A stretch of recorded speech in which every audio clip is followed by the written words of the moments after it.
Welcome everybody to the Mandalorian episode 2, season 2.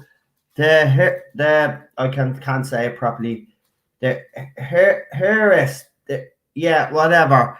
So about something about some woman. Welcome anyway. We've watched the episode. Um, we'll get the panel on and discuss it. It, it wasn't bad. But nothing really fucking happened. Did mention your woman that Ninja Night has been going on about. Was written by Jon Favreau. So, do you know what? This is the first episode of The Mandalorian where I'm like, what was the point? It was like 30 minutes and nothing really happened. Nothing really happened. But I was right about Kevin Smith and all those other morons. So the mother managed to get her eggs back, some of them fertilized, but apparently she committed apparently Baby Yoda committed genocide. They don't know what the bloody word means, morons.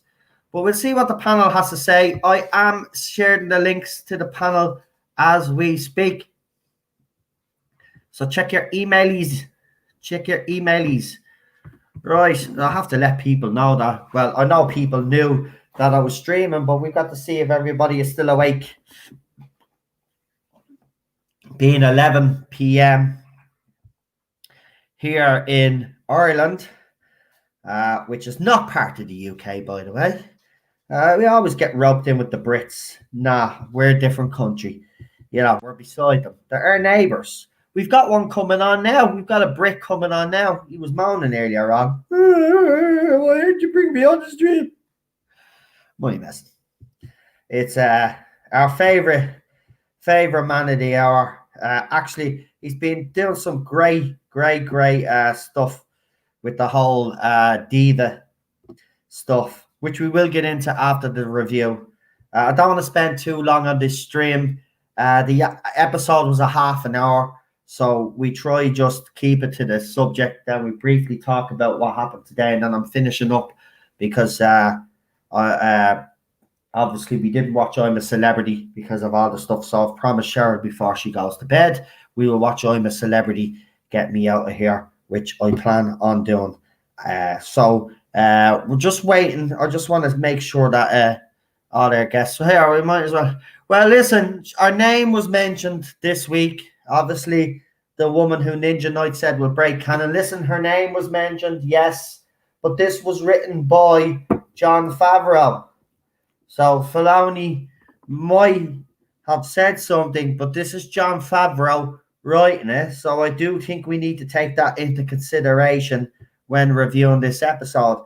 The only problems I have with it is it was too short because we've been getting longer episodes. It was too short, and okay, there was a few guns here and there, but other than that, I just found it slightly boring this week. Slightly boring. But on the whole, I'm still pretty impressed by the show. I mean, look, the episode wasn't that bad. It's just this week I was expecting a lot more than what we actually got. Now, maybe it's because the show has been so good, and it's good that I'm expecting certain things to happen now because it means they're writing a good show. So I still have to send out some invites. Apparently, you didn't get your email. Well, we will sort that out for you now. I most certainly wouldn't like people to think that I'm forgetting about them. But I'll get you on, don't worry. Lord. Oh, lordy. Right, so we sent the emails out. I don't know if we're going to have Ninja Knight with us because obviously with all the madness that went on today, everything ran a bit late. We'll see if he comes. I have sent him an email, but let's bring him on because he's a problem being. Yes, he is. He's really a problem because he was moaning about not being on the last stream, so we're going to bring him on this one. He knows I'm only taking the piss, by the way. Anybody that doesn't know me and Lee by now knows that we like to take the piss out of each other. So here he is, the one and only English wanker. Fuck off. Fucking hate you. You're toxic. What a way to start the stream. What? How are you, me old English flower? I'm all right, my Irish oppressee. How are you? I'm not too bad. Not too bad considering what's happened today. I'm actually okay now. It just kind of took me by surprise that the hatred of someone. I know. There's so much. I don't really want to say, but the hate so much that they would go to those lengths and get. Well, they'd rather break the law and slander and libel you than, actually, I don't know, maybe consider having, a dialogue, coming onto a stream, discussing things openly. No, it's just like cheap shots, run away, block, block, block. Listen, he's been invited on my stream. If anybody watches Rabbi's it's beneath him because he's far too superior, you see. He's a white guy who's very supreme in some kind of way. You know what I mean? He's a bit too supreme for you in his creaminess. Yeah, well, you know what? It starts. You're just an Irish person, you see. Yeah, that's I should be laughing. I should laugh this off. But the thing about it is when you're deliberately slandering someone and you're making false accusations, which he has been doing. It's the fact he slanders you and then blocks you, so you're denied a right of reply, so he can carry on doing it. Anyone who even dares to question his motives gets blocked, and he just carries on unabated, without any, with impunity, without anyone being able to do anything about it. And I think that's sad. I think that shows a serious lack of spine. He's a coward. And I think that if you're going to make serious allegations about someone and slur their name, you should have at least the balls to stand up and take the flak and stand up and stand by your principles if that's what you truly believe. If you don't believe what you're saying, you tend to block people and dismiss everybody and deny them a right of reply, because that's what cowards and liars do. Yeah, I just realized while we were talking that I forgot to send a link to someone else as well. By the way, if there is people in the chat that I did promise to come on, see, listen, next week now, right, because it is getting a bit too messy, and it's partly down to me because I'm not organized. But from next week onwards, I'm going to be writing down my panelists. There'll be permanent panelists then. There'll be no messing around. Everybody will know each week who'll be on and who won't be on, basically. And then we might, as an extra little thing, when we get a special guest, like we did with Tom last week, if we get a special guest, then obviously we will announce that the night of the actual stream. But I'm going to be taking a look at all the panels now, even the Doctor Who ones, and I'm going to be making... Ruthless. I have to make certain panelists, let them know, right, this is it. It's a week-on-week thing. Because I need people that can come on. Jed, I've sent you a link as well, by the way. I don't know what's happening with the emails, but you all have received your emails now, as far as I'm aware. Who else did I? Lord, I have you in the chat there. Is there anybody else that I forgot that was supposed to come on? I don't think so. I think we do have all our panelists. We're just waiting to see if Ninja Knight, I will just actually send him a quiet little message just to see if he's coming on. But let's bring on our next guest. It's the Lord and Master himself. I can never say his name properly. So we're just going to bring him on. Lord Thoth. You buckets can say th. You just choose not to. I knew it. Yeah, gentlemen. Yeah. So what, man, if we choose to say tree instead of three? I'm joking, you. I think you did a great job. No, don't listen to Lee. He's giving you a hard time. I know he is. I know he's becoming a little dictator, isn't he?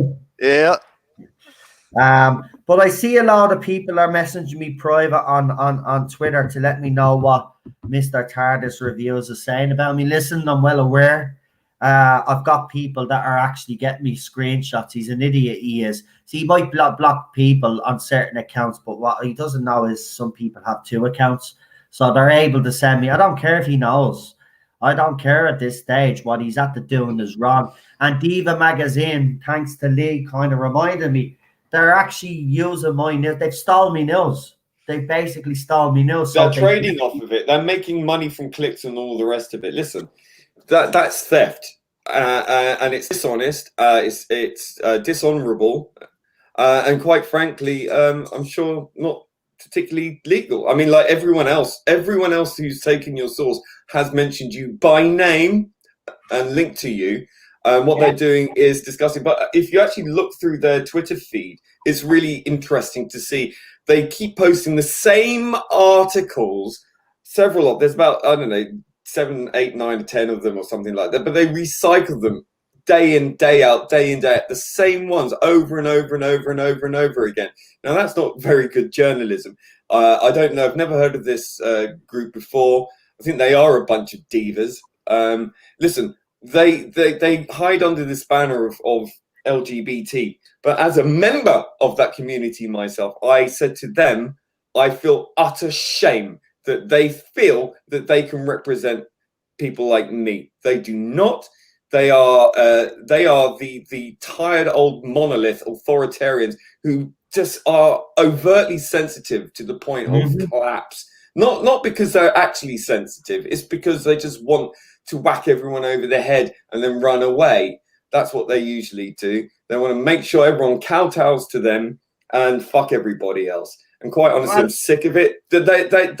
They have no pride. That's not pride. That's cowardice. That's shame. I've never been so bloody angry with these people in my life. I can't believe I have anything in common with them, frankly. Well, in fairness, right, the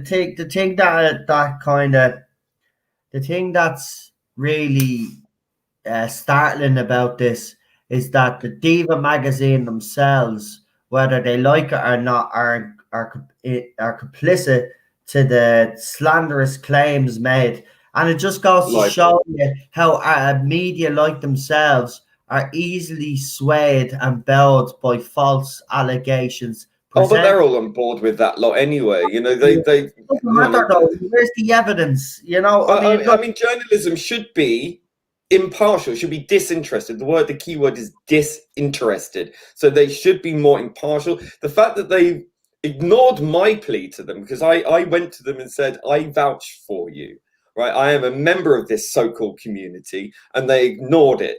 And quite frankly, I'm sick and tired of this one-sidedness that is presented to the media, to the people in society, that all gay people are like that. Well, here no, we are not. We are individuals, same as everyone else. He's actually doubled down tonight, right? So instead of, like, you know, he's going around with this air of arrogance. I really think he's a snob. He doesn't believe that I'm actually going to get me solicitor involved. But he's gonna have a surprise when they do get involved, because Diva magazine also, I'm going after them as well. The fact that they've taken down, well, they're using my news, but taking down the links. They're using it and trading off of it. Supporting false allegations about me. But this gobshite has, now listen, I didn't want to get into this, but I'm just going to briefly show you these 2 tweets now, because he's doubled down. So I just want to show you what he has said tonight. He said this an hour ago. So I'm going to, hold on. I don't want to show you the person's name that sent me this, because like all the people that I do have sending me information, I like to keep their names private, so they're not targeted by these idiots. But he's doubled down tonight. Which shows more decency than they do. Yeah. So he's doubled down tonight. So this is what he has said. And I'll bring on the next guest, and then we get straight into the Mandalorian, because, as I said, it was only a half-an-hour episode, so we don't need to go into too much detail. Right, so he says, okay, that's enough talking about fake news and fake rumors for a bit, I promise. I just wasn't expecting one of these obvious fake rumors to be disproven this quickly. None of the rumors were disproven. How can they be disproven? We haven't seen. They've only just started fucking filming, for crying out loud. That's a good point, actually. And not only that, you've showed your videos were taken down and embargoed by the BBC for trade, for official secrets, right? For their, and you got the Sacha Dhawan thing right. You got the China's children thing right. The extra female or the extra female doctors, all the rest. You got that right. You got the filming date, the filming that was alleged that he propagated. He propagated that they started filming in October. He joined in the chorus on that. We called them out. They called us liars, and then they call you a liar when you're right. I said filming upside down world. November. Go and watch me videos, you big piggy reviews, and stop eating your burgers, you little fucking fat fuck. They all look the fucking same as well. If you notice. Here's your other one, and I know people are going to say he was just told these things by a source. He can't even write properly, the moron. But so now it's attacking people with dyslexia and learning difficulties. I've never actually broken a single news story. 0 success rate. Again, I proved today that I did. You can ignore that fact. The fact that you block me and your shills can't actually see what I put up. With that in mind, if his source is always wrong, why is he still reporting them? Negligence. So now he's trying to say I'm negligent in the fact that I have broken stuff. You're an idiot. Oh, I think Ninja Knight is here now too. We can get started. Yeah. So these are just people that are basically calling them out. So now he's attacking you for your learning disability. I just want to point that out. This baldy bastard here, right? The reason why I bring this baldy bastard up, because this baldy bastard was the one that went around and said that Ballstreck was humping his dog. So escape from track, and that's that baldy that used to go down as Dr. Dude. This is this baldy cunt. He hasn't got a source. He is his own source. Prove it, you moron. Prove it. You too, Jack and Andrew. Prove it. Mr. Carter's reviews, as I said, you show me the evidence, because my solicitor is going to be getting on to you soon. So you better provide the evidence, because if you don't have any evidence, I'm taking you to court and I'm suing you. Simple as that. You're not getting away with this. And the fact that he's doubling down. Now, you've seen those tweets. I want you to keep reporting that man and his account, please. Now, we're not going to keep continuing to talk about him, because I've given the gobshite enough airtime. Let's bring on the rest of our guests. We've got Jed, who's joining us as well. Welcome, Jed. Welcome, brother. How you doing? I'm doing great. And we've got the one and only Ninja Knight back with us. All right, folks. Glad to see you. We're killing time until I came along. Hey. Careful, your ego's almost as big as Mr. Trilby there.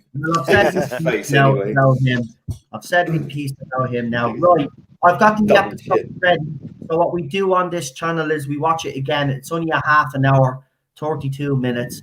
So we'll watch it. While we watch it, we'll be making comments. And then what we're going to do is we're going to ask each of the panelists what they thought of this week's episode and give their rating as well. And of course, our resident expert on the canon of Star Wars, Ninja Knight, will be able to fill us in on some of the controversial things that he thought featured in this episode. Because apparently, me and Ninja Knight had a chat about this. He's not happy with this week's episode. I actually have to say, I'm not disappointed with it. I'm not angry with it. It was just nothing really happened that. I thought it's funny that, because I know Ninja Knight's views on this, well, some of them, but it's kind of funny that he's pointing out all the woke stuff in there, which I completely agree with. But there's also like the other side from the SJWs themselves who are complaining about the boob armor. It's just fucking hilarious. This is the most divisive episode so far.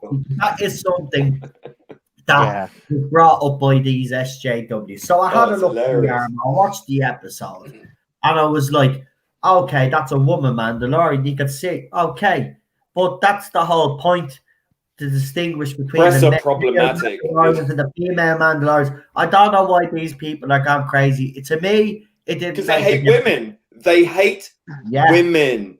That's right? the simple fact of the matter. They hate women. They hate sexuality. They hate gender. They want to destroy it all. They want to turn everything into wooden planks, fucking straight lines. Kevin Smith, boring as fuck. Kevin Base Smith, world. if you're listening Well- to me, I just want to ask you one question, right? So you made a tweet and you said that you'd have to explain to your daughter when she gets older why Baby Yoda committed genocide.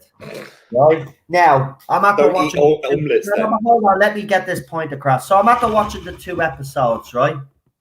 So you had a problem with Baby Yoda eating a couple of eggs, right? And eating a spider or whatever, right?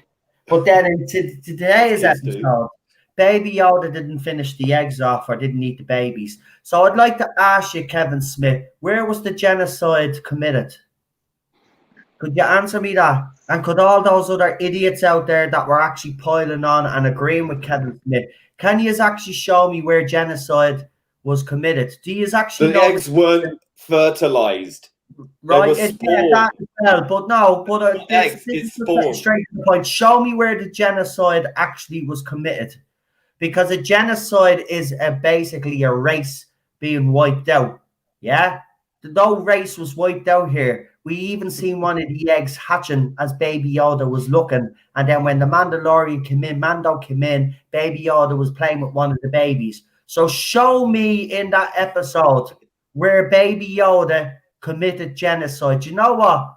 I'm going to tell you all now. All of you guys that have been fake outraging over Baby Yoda have lost all credibility. And we're not going to listen to you morons anymore. Now, we're actually going to get into the things that were a problem with the episode. But Baby Yoda is far from the biggest problem of this week's episode anyway. But Baby Yoda isn't the problem in this show, right? And I just don't. You can't pick on the story, so you have to pick on something like this. Now, you might have something to pick on this week with the story, right? And you mightn't bring up the genocide of Baby Yoda, even though it never fucking happened. Like, he's complete bunch of morons. And Kevin Smith, I pity your daughter.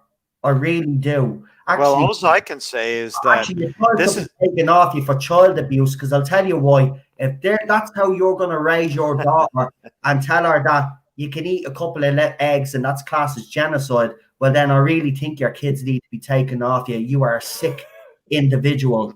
There's something wrong with you. And all you other SJWs as well that have kids, they should be all taken off you before you do anything to them and mess them up. Because genocide means completely gone, wiped off the face of the earth.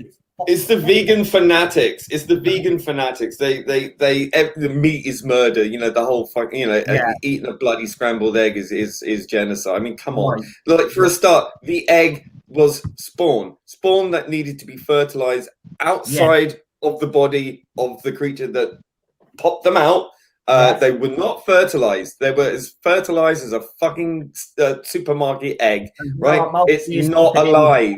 Eggs. They probably eat eggs and eat fucking, what's that fish shite that everybody eats that I hate? Caviar. Caviar. You're probably the fuckers that eat all of that, and yet you're not preaching to us about genocide. Listen for a minute, as I said in an earlier video, it's not real, folks, by the way. Meaning a fucking genocide is, and how dare you ban that word around willy-nilly when there was actually people that were genocide. I don't know if that's the right word to use. Genocided. Genocided, right? So don't be giving, it's fake outrage, and all you morons giving out about a little baby car. Get the fucking grip. Get the episode ready, lads, anyway, so we can do this and talk about the things that we do have a problem. Because I did have a few problems with this episode myself. And as I said, if I did think, that this show was going to dip in quality, I would say it. I thought this week's episode, personally speaking, was the weakest one out of the season so far as a whole. That's including season 1 and 2. And this episode was directed by Ron Howard's daughter. It was written by Jon Favreau. But we will get into the character that Ninja Knight was talking about, that breaks canon, because her name was mentioned in this episode. And Yeah. So no. Ninja Knight was spot on, though. Ninja Knight was spot on. Ninja Knight said this was going to happen. Ninja Knight. Now, in fairness, I'm not down with the whole Clone Wars business or whatever, them animated crap that they put out after the prequel trilogy. I know there was a whole thing on because they used to show it on Sky Atlantic here in Ireland. So I do know there was a big deal made out of them. And this particular character apparently does break canon. But here's the thing. I was told when I was given Star Wars information that that's the whole point. They're going to decanonize the sequel trilogy. Now, whether that's true or not, I don't know. But we will get into it as we talk about it. But we're going to start the episode now in 2 minutes. So if you have a copy of it ready, guys, get it ready. It's episode 3. Episode 3, because apparently, because I'm Irish, picking on the Irish. It's episode 3, chapter 11. So, yeah. Episode 3, season chapter 2. 11. Season 2, chapter 11. Yeah. Directed by Bryce Dallas Howard. So Bryce Dallas Howard was the director that you were talking about. Isn't she the one who directed the worst episode of the previous season? Yes. She's Ron Howard's daughter. So can we assume maybe that this will be the worst it gets? Hopefully that we can move beyond this point. I think Ninja Knight, because I know Ninja Knight is going to have a lot to say about this, but I will be able to counter it. I think it's simple enough to. Right, I do get he has a problem. We'll get into it in a minute because I know he has problems with Dave Filoni. He has problems with this particular character. But the one thing that I did see though is the fact that this is still written by Jon Favreau, right? And I think that's something that people should latch onto that are worried about this whole Dave Filoni situation with Ahsoka Tano or whatever I believe the name is that breaks canon, right? Ahsoka.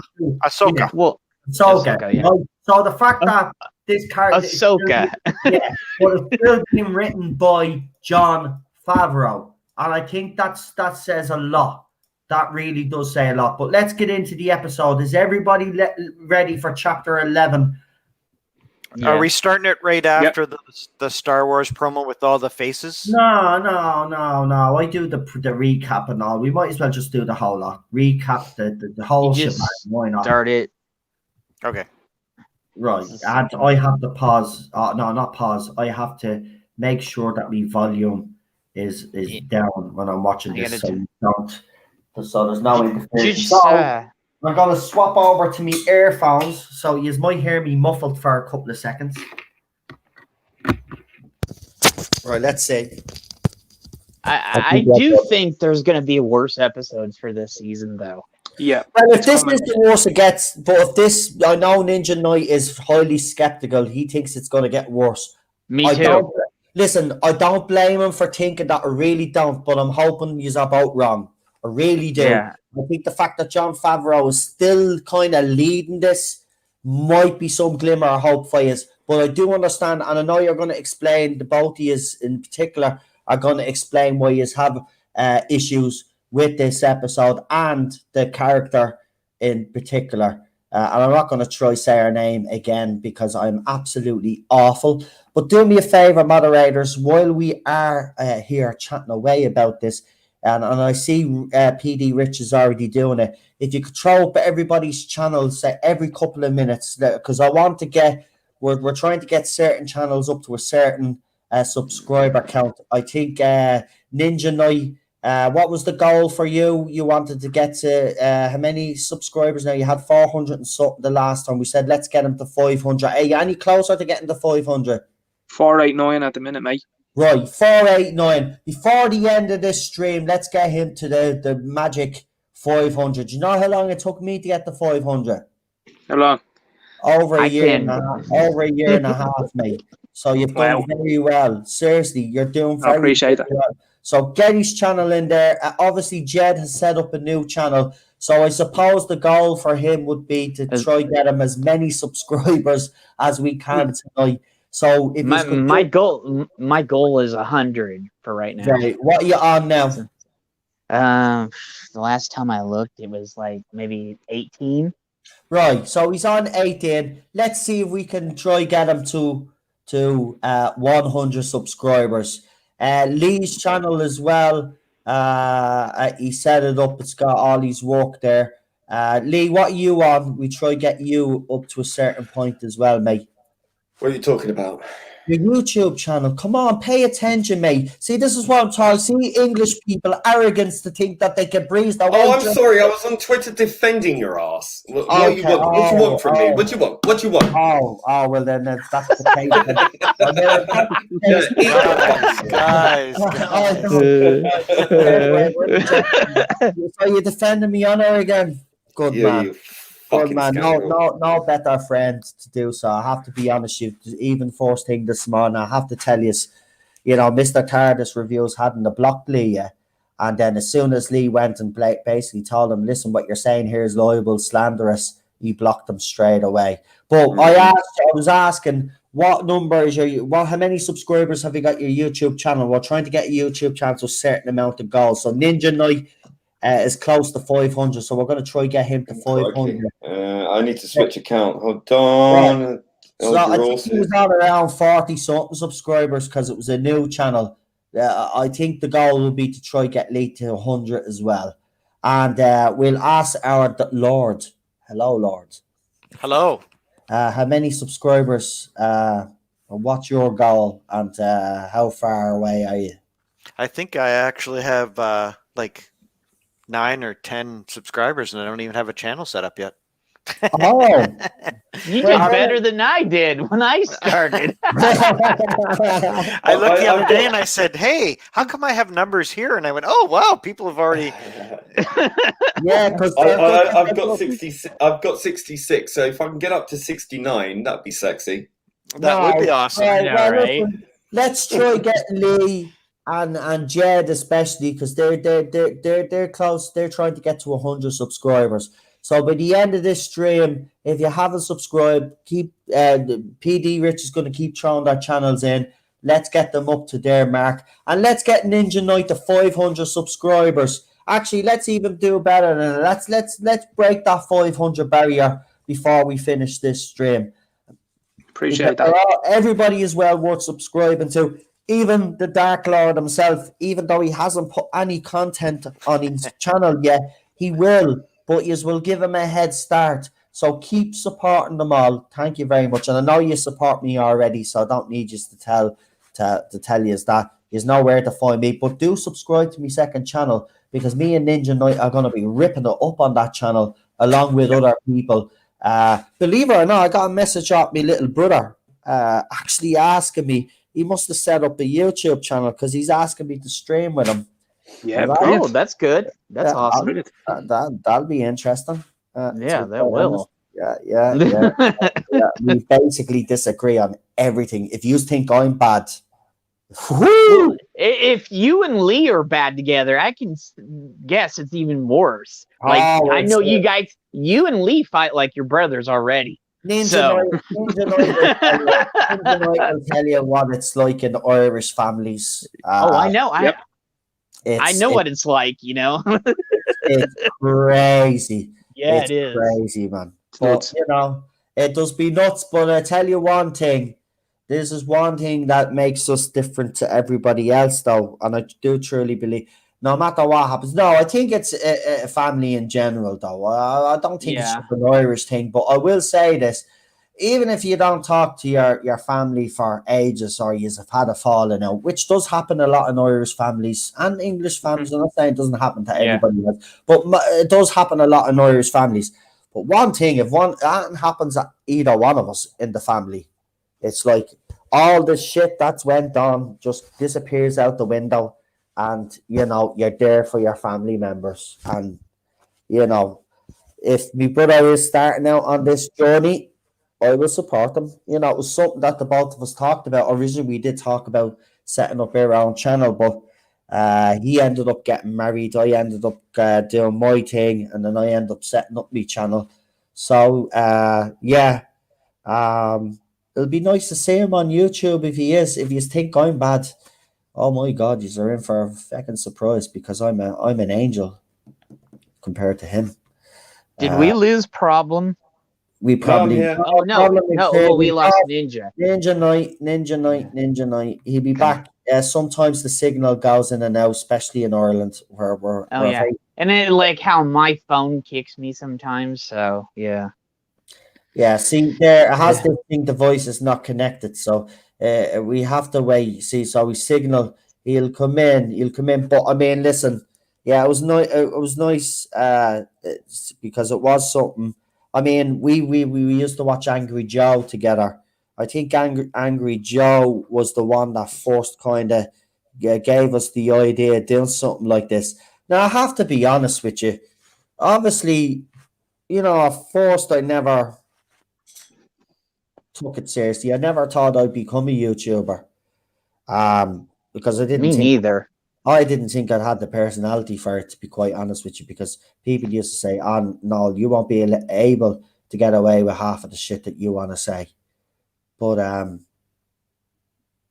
actually, surprise, you can, because you can word it in a way, that I'm clever now. I figured it out. I figured out YouTube. I know what I can say and what I can't say. But thanks to all these SJWs, I will say one thing before we start this Mandalorian thing. I do want to thank you for one thing. See, before YouTube start adding their little algorithms, start adding their little rules and getting us to say what kind of content was going to be in their videos, we put videos out there not knowing whether they'd be taken down or left up.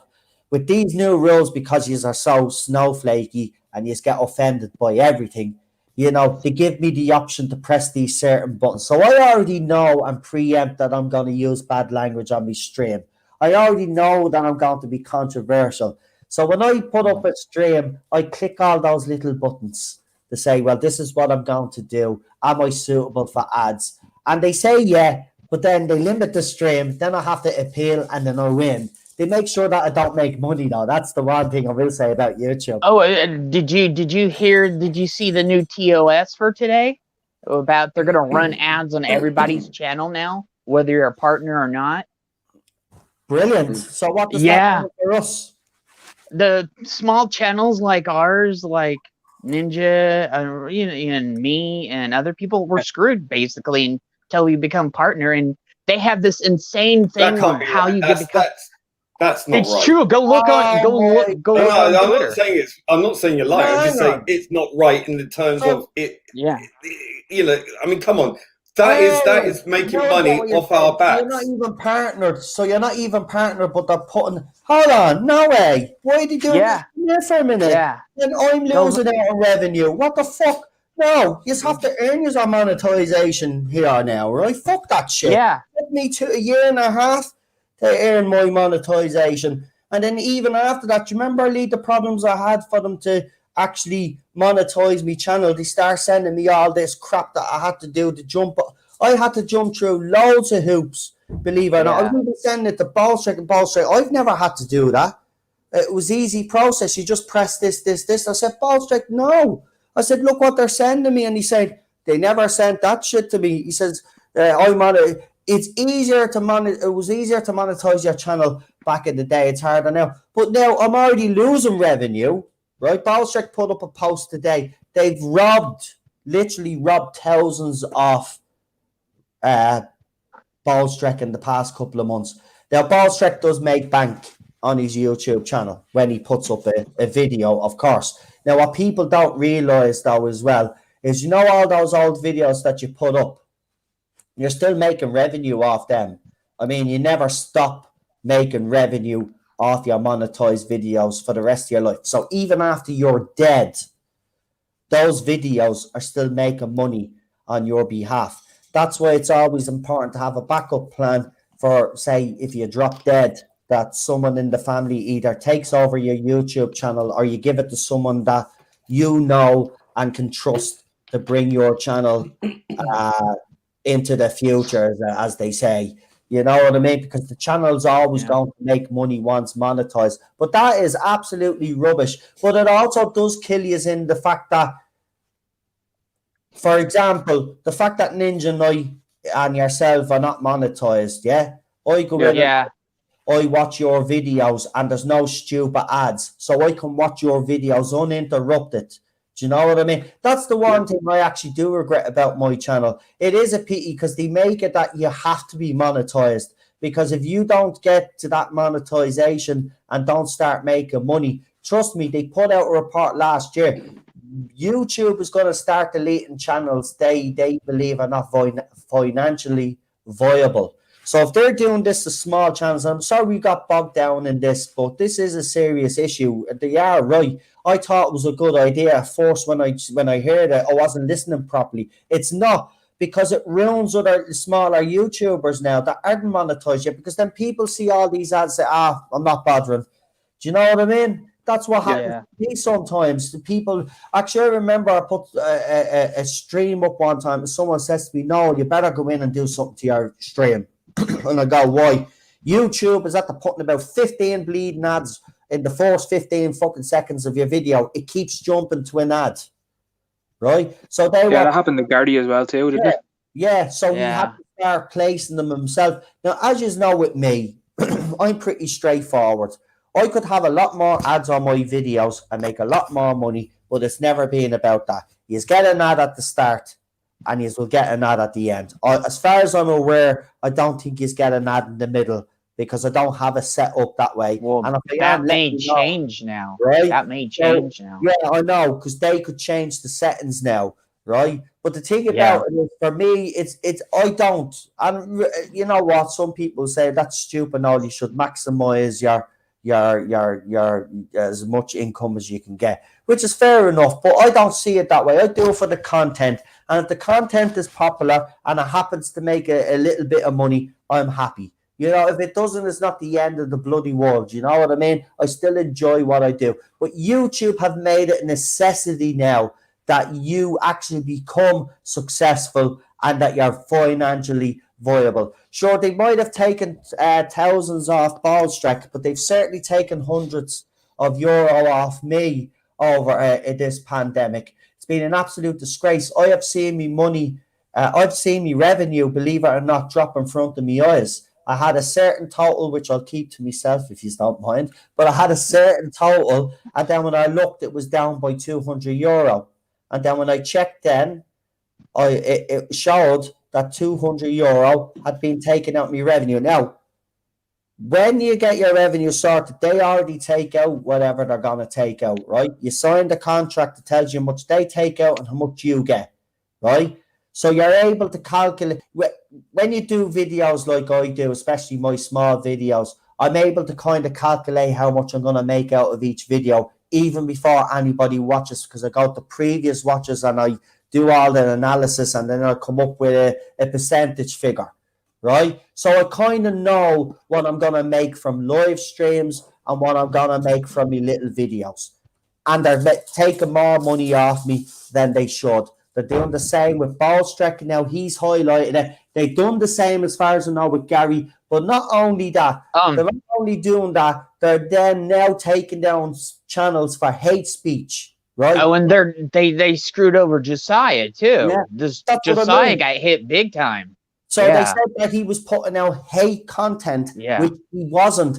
But they can't get him. They take their money and then they get rid of them. Now that his channel's be demonetized, obviously that he's not going to make any more money on that channel. And what will happen? YouTube will say to him then, well, because your channel is not making a profit anymore, we're here to inform you that your channel will no longer exist. And that's how they're going to get us all. So it's important. This is why did I bring all of this up? Because you guys in the live chat, you guys on the panel, including myself, right? We've got to support each other. Sub to everybody's channel. Sub to each other's channel. Promote each other's channels. And I know you do that with my channel. And I love you for it. Thank you, because it does mean a lot. But you guys are the ones that keep us going, keep us alive. You in the chat as well. You have the most important job, to subscribe and then to let others know about our channel. Say, listen, you might check out the Tarzan. You might like what he wants. Or check out Ninja Night. He puts out stuff about comics and merchandise, and he talks a little bit about football, or Daniel, he does big finish audios and stuff like that. That's your job as subscribers. And I know you support us and all an awful lot, and I'm asking you to do this little bit extra. But right now, we are in serious trouble, with, especially when January comes along. YouTube, Google, everything is going to change. They've already installed algorithms everywhere. The Ballstrek has highlighted, and I would, if I were you guys, check out Ballstrek's Twitter account, where he actually shows you screenshots and shows what they're up to. There's other YouTubers out there and Twitter accounts out there that have highlighted the same issue. I was the first one to bring this up, and nobody listened to me, right? I let Ballstrek know, and he said he'd keep an eye on it.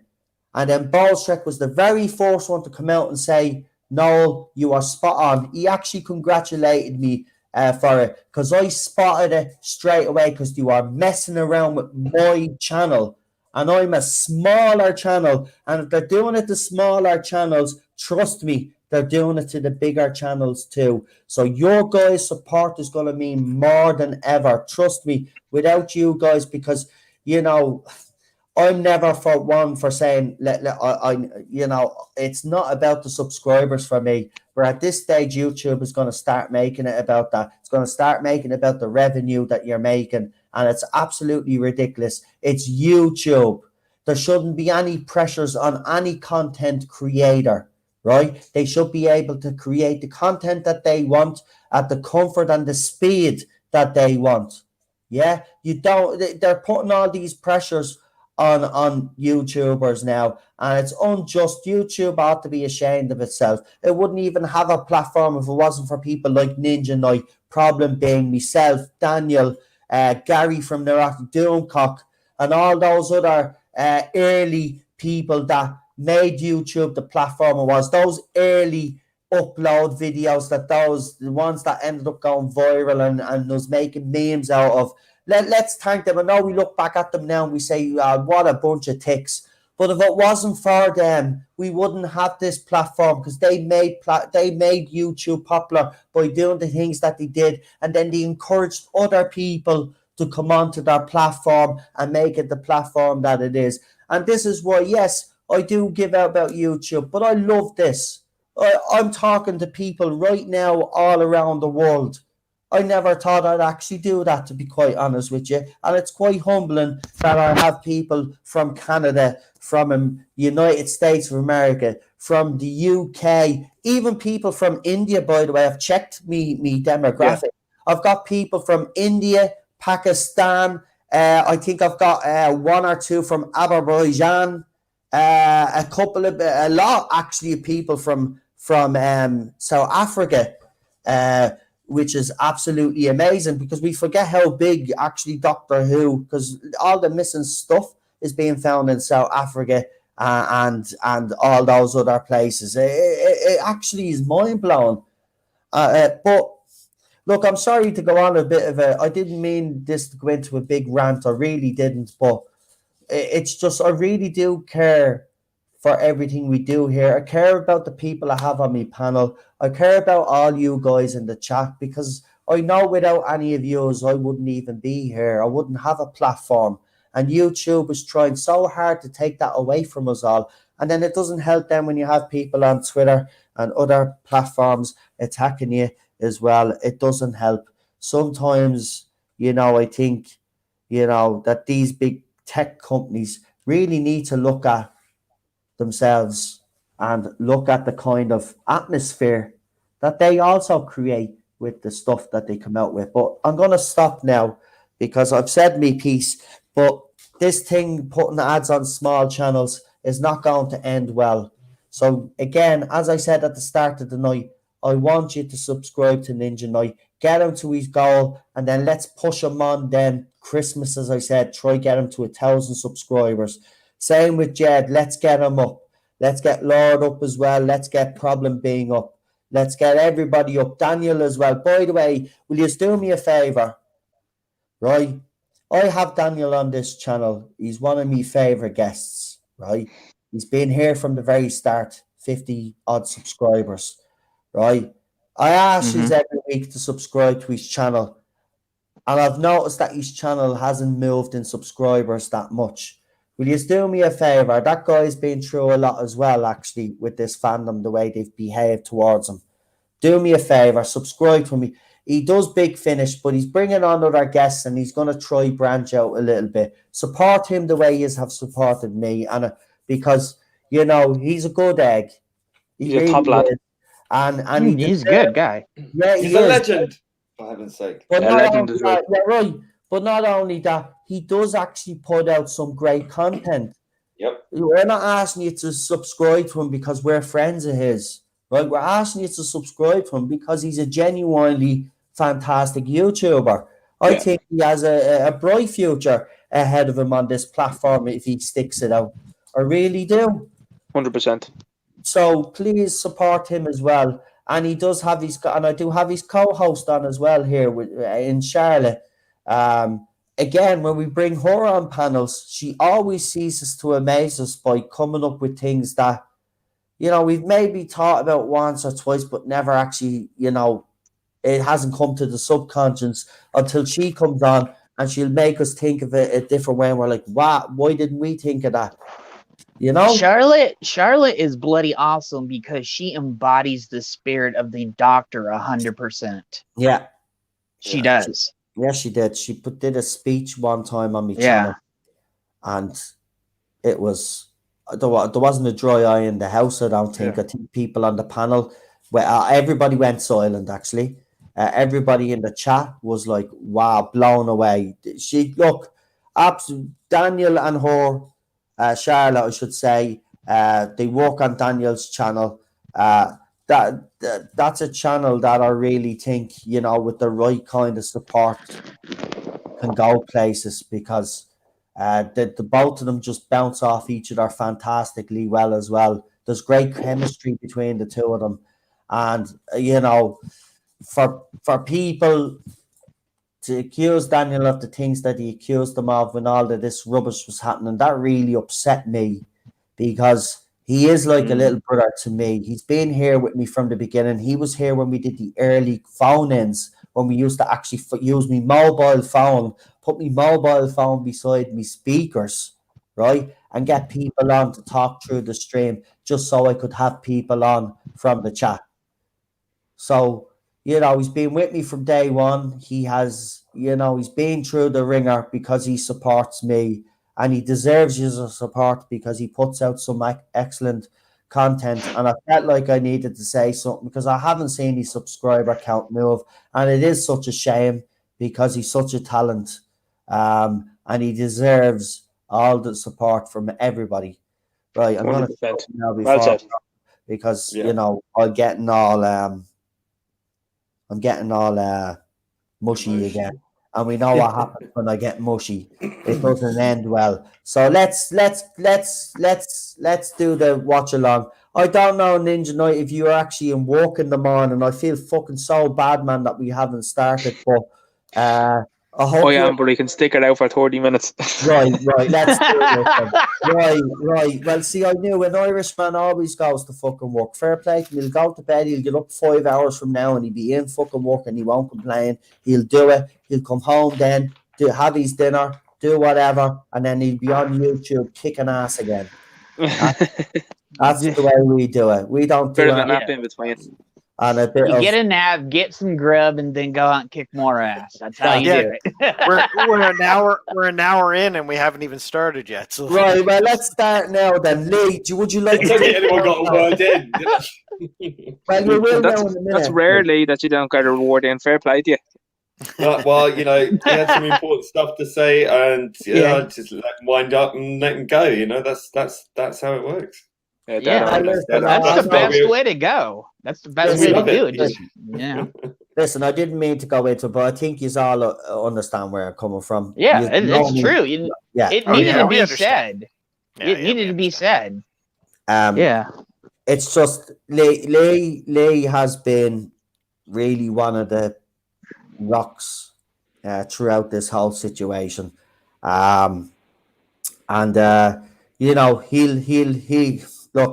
He'll always have my back. I know that. He knows I have it. But there's one thing. We've got a close-knit community here. Yeah. An So- Englishman that has an Irishman's back. That's pretty awesome. Go on, what- Yeah, I'm paying my dues.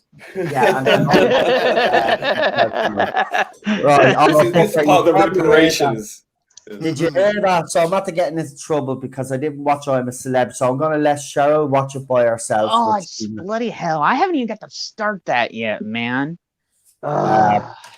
So she's gonna People watch. need lining up seriously. So I'm gonna Like, turn it away. I'm gonna turn away and not look at the telly because I'll watch it when she's gone to bed.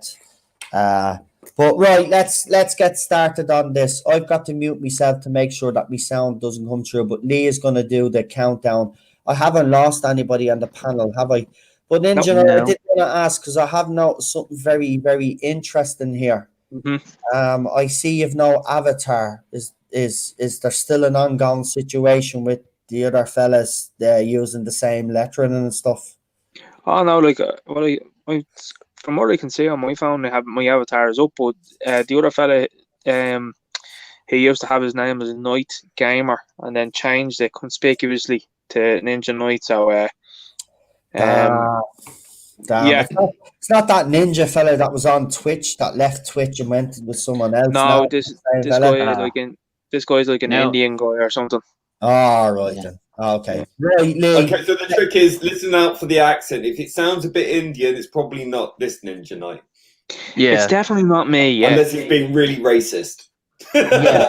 Actually, we've had a couple of them on the stream as well. Do you remember the two, Lee? You were here for that. Do you remember the two blokes that came on? Yeah. Well, Yeah. this is what makes me laugh. All these virtuous people coming on here, and then they put on a thick Indian accent, and it's just you're a bit hypocritical, mate.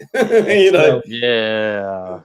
Right, are we ready? We are. I think we are. We're just going to go because if we don't go now at this Five, stage, I'm going to keep talking. 4, 3, 2, 1. Kidding.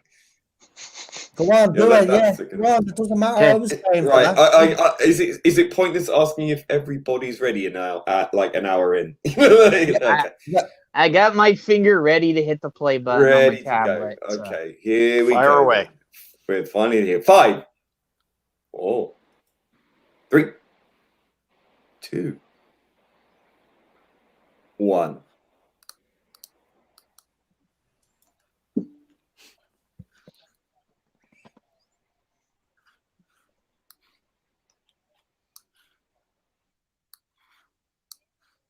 Yeah, so we're just gonna do the previously first. Yeah, the previously. Well, we need it. We might as well because it kind of gives us a bit. If Yeah. we forgot. Don't you find it So we- last week? Last week everybody was bitching about the eggs, and this week they're bitching about the armor. I don't understand that. They got to have something to pick on every week. Yeah, I know why they do because they're jealous because they've no boobs, and then when they see a hero in with armor with boobs, they get highly offended. You see, nothing Yeah, can be I know. sexualized anymore. Having boobs on armor now apparently has become offensive. As I said, a lot of these radical feminists just, seek some sort of help for their insecurities and stop projecting. I think we'd get on a lot better, wouldn't we? Mm. I did not know how he was gonna get out of the spider situation last week. I was like, this is the first time I don't know what's gonna happen for real. Yeah. that was good. Yeah, the thing I found about this week's episode though is it was just a boring pile of crap. The Baby Yoda moments in it were cute. I mean, Baby Yoda is always cute now at this stage. It's just so unbelievably cute that you just can't help love Baby Yoda. But then when it gets to that part, the part where they're on the boat, Okay. I will talk about There's that. a part Seriously. coming up that did make me laugh. That's coming up right here is when they land. You'll see it. Yeah, where Yeah, don't say it. Yeah, I want everybody to see it first that hasn't seen it. I find it funny she was hugging the eggs, everybody was sleeping. Yeah, apparently. By the way, folks, I would like you to all on the panel as well, and in the chat, point out the genocide here. Thank you. Oh, I know, right? We'll be waiting. Obviously, we're going to be waiting, and this stream is going to be about, like, it'll just go on for infinity because we'll still be trying to figure out where the genocide was actually committed. And there is a point later on, and I will point this out, but I don't want to spoil it, where they did set something up for him too. I know Ninja Knight knows what I'm talking about. They did set something up, but I won't say anything yet. So I was kind of curious, that one. Yeah, I was like, oh, they set that up for later on. Oh, yeah, there definitely was a bit of setup in this episode. I did like this part. Now I have to be honest, where they keep telling him he's coming in too fast. He's coming in, and then he asks the lizard lady or the frog lady for help. And yeah, I find it funny as well. If you look at re-entry of like pretty much every single damn Star Warsy universe ship entering into an atmosphere of a planet. Not one of them ever seems to go through burn up. Yeah, we've never. I don't think we've ever seen this. Yeah, I can't remember. I'm gonna pull that Star Wars card on you now, and it did happen. It's happened in Revenge of the Sith. Oh, okay. Oh, wait, it didn't I? haven't seen it in so long. Damn it. Yep. Remember the ship that they took over? Yeah, I remember it now. I haven't watched it in so long now. This is funny though, because they keep telling them to slow down. They're like, you need to reduce the speed. Reduce the speed now. He's like, I could if I wanted. I could, you know. So Baby Yoda is looking all cute and stuff, right? But then here's the part I was talking about when they're. Yeah, I know. Yeah. It is funny though. I have to be honest. It's like, okay, and then they're like, "Oh crap, we just fell into the ocean." The fish fella just nods his head no. And how about the Mon Calamari? They should have done it slowly, like it was going crazy. Yeah. How about the Mon Calamari that was all dressed up like GQ? You know, was he in a JC Penney? JC Penney sweater? Yeah. I was like the Walker Crane. Yeah, that's cool. Old school Clone War Walker Crane. I like the fact that the Mon Cal is there sitting there just shaking his head, because that's exactly what I would have done. Yeah, but I think it would have been funnier if it had just slowly fallen off the edge rather than just go plonk. You know, it should have just gone. Well, it's only 30 minutes long. They had to cut it for brevity. But here's the thing: there's a cute moment. Just speed up the animation. I have to be honest, there's a cute moment coming up here where Frog Lady or Lizard Lady finally reunites with her husband. And it is a little touching moment here. Again, something that's lost in the new Star Wars. There's no really emotion. There's no heart. Yeah. So here she is right here. She's trying to find him. And he and then she turns around and sees him. And look at her face. Look at her. She's like, oh my God, I get to see him. And he's like... And then she starts running towards him with the eggs on her back, and the husband's look at that. That was sweet. Look. And I love the practical effects in this as well. Yeah. It's beautiful. I'm loving the practical effects more than the CGI. That's how Star Wars should be, you know? Yeah, absolutely.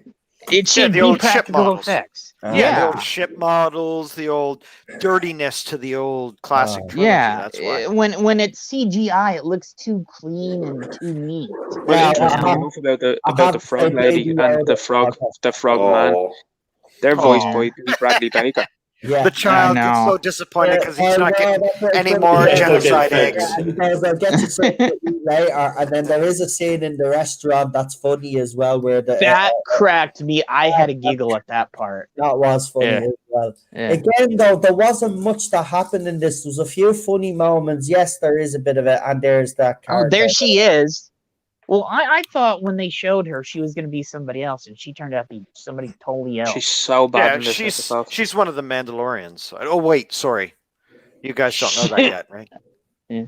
Sorry. Oh, I watched it Friday night. Hold on. I should actually mention, and I did in the first week, but I should say at the start of every stream, and I'm sorry, I know we're a little bit into it now, but if you haven't watched this episode, it's going to be spoiler full. So, Yeah, don't watch this if you don't want to be spoiled. I tell everybody, stay off Facebook, stay off that Twitter. horse is bolted. You know, stay Yeah. off it if you don't want to be spoiled. it's probably a bit late. Well, look, now. it's the end of the week. Yeah. Like the next episode's coming up, what, Friday? So I mean, if Yeah, you so haven't if you watched it haven't by watched now, it by now, then it's your fault, Yeah. not ours. That's right. Yeah. So let's just be honest about it. If you haven't watched it now, what the fuck have you been doing? Yeah. now this scene annoys me. This coming scene, not this bit here, but the bit after. Oh, Oh, Yeah, this is the so part Baby- that cracks me up right Yeah, here. it does crack me up because so Baby Yeah. Yoda getting a bowl of a bit of payback. yeah, a bowl of something, right? It looks like gloop, right? But there's something in the gloop. Yeah. Gruel. Well, Yeah. it's like, Or just uh. gloop. Right, so something jumps out of the bowl and attaches itself like a face hugger, by the way. What?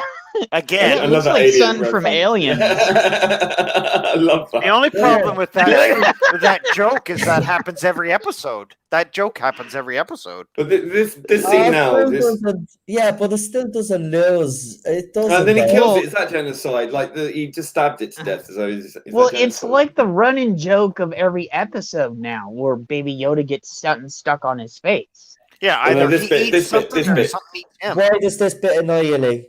Because he's like, I'm going to take you to see the Mandalorian's evil laughter. What could possibly Like, go wrong? you couldn't tell that he was evil. He was like, okay, Right? come on, we know. A bit of Pirates of the Caribbean going on there. And a lot Yeah, of people it did criticize. remind me of that. A lot of people criticize this scene as well. Like, they got spaceships. Why are they going on a ship? Well, because they're fishermen, and like he also has to avoid drawing much attention to himself, and it's cheaper. Yeah. Yeah, his ship but is what fucked anno- as well. That's not what annoyed me about this scene. Do you know what annoyed me about this scene? Is how he was so easily fooled. Yeah, he was Yeah, it's a bit super. stupid. I was like, okay, and he does Yeah, need okay. he does need a guide, but essentially, like I mean, he does have a jetpack as well too. So and we do see that he's able to fly on it quite well. So to me, even the fact of him getting on the ship was a bit strange. Anyway, and there's a part, and it's coming up. I won't say it until the part comes up. There's That Baby. the part you'll see in a minute. Here it comes. They're opening the hatch up right now. Yeah, come and They're like, stand we by need- this and look at what we're doing. Come Yeah, on, come they're and like, stand by okay, the watery thing. We're gonna stand next to this and watch this monster. Okay. Right, Like, but this is the worst part coming up, right? So with all that outrage about Baby Yoda, I wonder what the outrage when this happened Yeah, and- to Baby Yoda. Right? Yeah. So Well, the child okay. is there. So this creature thing just basically ate Baby Yoda. this is the part that drove me nuts right here. Okay. Is okay. He could blow You- the you- fucking shit open with a Yeah. with a rocket launcher. He's you a know? Mandalorian. He could have got out of this easy. Yeah. And he's drowning it. He has his But helmet that- on. So But I'll go He back to shouldn't the be- fact that he was caught out that stupidly that they pushed him in and he didn't use his jetpack in the first place. I mean, Ninja Knight does have a point. Like this part is pretty cool, but then again, they do something in this episode, and then it's like, you know, this whole thing, should their faces be revealed or not? Well, this is yeah, only right done here. This is only Go done ahead. to show how badass the Mandalorians are. But Yeah, especially both the Mandalorians. Mandalorians. Yeah, Yeah. Bo-Katan and her honor guard. So let me just say something here. So as a soldier and someone who's been in combat in a situation whereby you're an experienced person who's been in a situation that's very stressful, that should have never have happened. He should have gone down, come up for air, saw that it was a trap. They were stabbing at him, go down again, deal with the problem. You've got a pistol. You can take care of it yourself. You don't need to worry about what's going on. Then you deal with the immediate threat. The immediate threat is the creature has just eaten the child. So that's your primary goal. You got to free the child. Then you have to think tactically. So now there's a big cage above me. They can't see me because they're using friggin' spears. So they can't see me in the water with the creature. Deal with the creature, immediate threat. Save the baby. Then deal with the secondary threat, which is the Quarrens. You come up, you start blasting away, you kill them all, and then Bo-Katan lands, and there's nothing to save.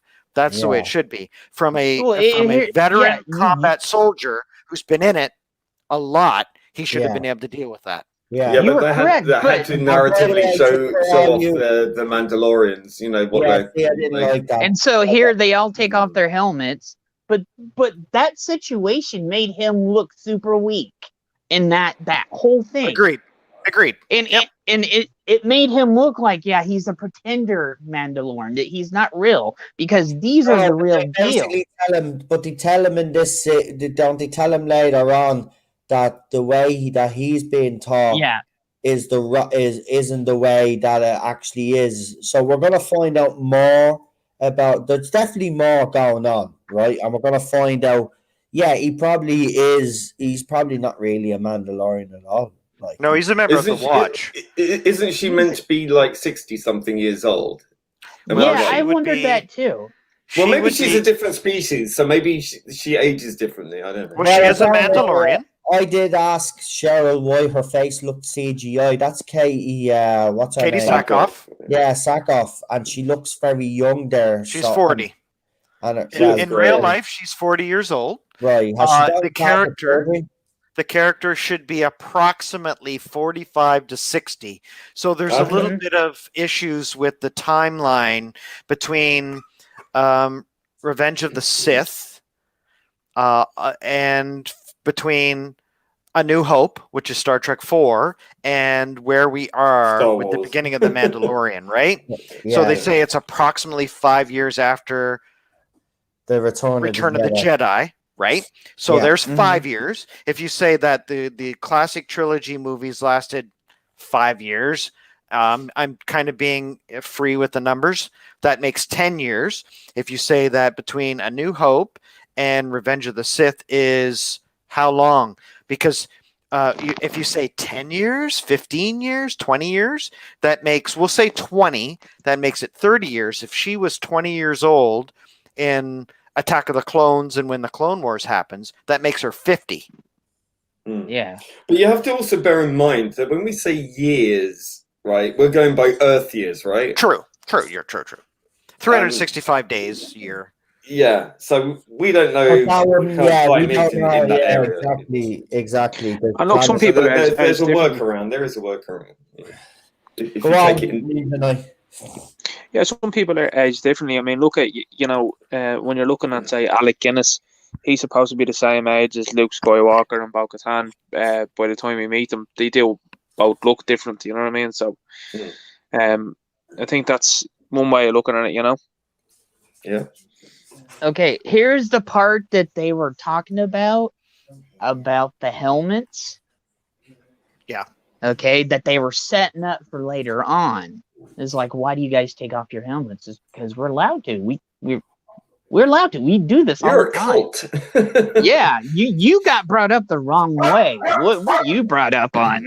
This is not the way. The thing I like about that is that one of the things in the last 2 seasons that we've really harped on as nitpicky fans that love this show and love Star Wars is that, well, why can't he take his helmet off? Everything we've seen is that they can take their helmets off. So this really explained that, which is good. That gives me hope that a lot of these big, like, cliffhanger, big question points that are in the plot are going to be answered. Some of them, at least. Yeah, that was a big one. I think they will. To be honest with you, I think they will. Was a big one. I think this was. I love her though. I do love her. She was perfect to be Bo. Like, seriously, they picked the perfect person to play her in the show. Well, yeah, because her voice, she played the in the Clone Wars and in Rebels, she was the voice of Bo-Katan. So that was great. We all love Katie Sackhoff because she's a real woman. Like, she's a strong, intelligent, beautiful woman, just like Cara Dune, and just like a lot of the females that are in Star Wars. That's what we love about those women, is we all want to see strong women on screen. We don't want to see strong women be above and beyond all the men. We want everybody to be equal. Kind of like Ray. I don't really know about that, because to be honest with you, Dave Filoni upended the Mandalorian mythos and Mandalorian culture to make it matriarchal. And in the Clone Wars as well too, and particularly in Rebels, I never liked the character of Bo-Katan whatsoever. I just thought it was written as a real SJW-y, smirky, horrible character. Well, that's And an I think interesting debate that we could get into because I think that it originally isn't matriarchal. Obviously, Mandalore was a man, was a warrior, Mhm. male warrior at the beginning. I just think it's who's the most capable, powerful warrior, and it just happened to be female the last couple of times. I I agree agree with to you. the point of believable. Here's the Yeah. part where he's going up to the tank again, and he's looking at the tank, okay, and he says, "You be good," you know, but then you see the spawn come out from one of the eggs because that one was fertilized. So where's the Okay. genocide, Kevin Smith? Yeah. Yeah. That was just a I- stupid comment he made. He made a stupid comment. He didn't realize. I don't think he was thinking it through when he made that. And 'Cause it I was will a say this. stupid comment. This went music back. is really a letdown for me. I mean, I'm a big supporter of the music. I think it's been overly criticized, but this music Agreed. for me was just like, oh, it Yeah. could have Do been you better. Yeah, know I what- agree. Do you know what part this reminds me of? Gordon's Of what movie? alive.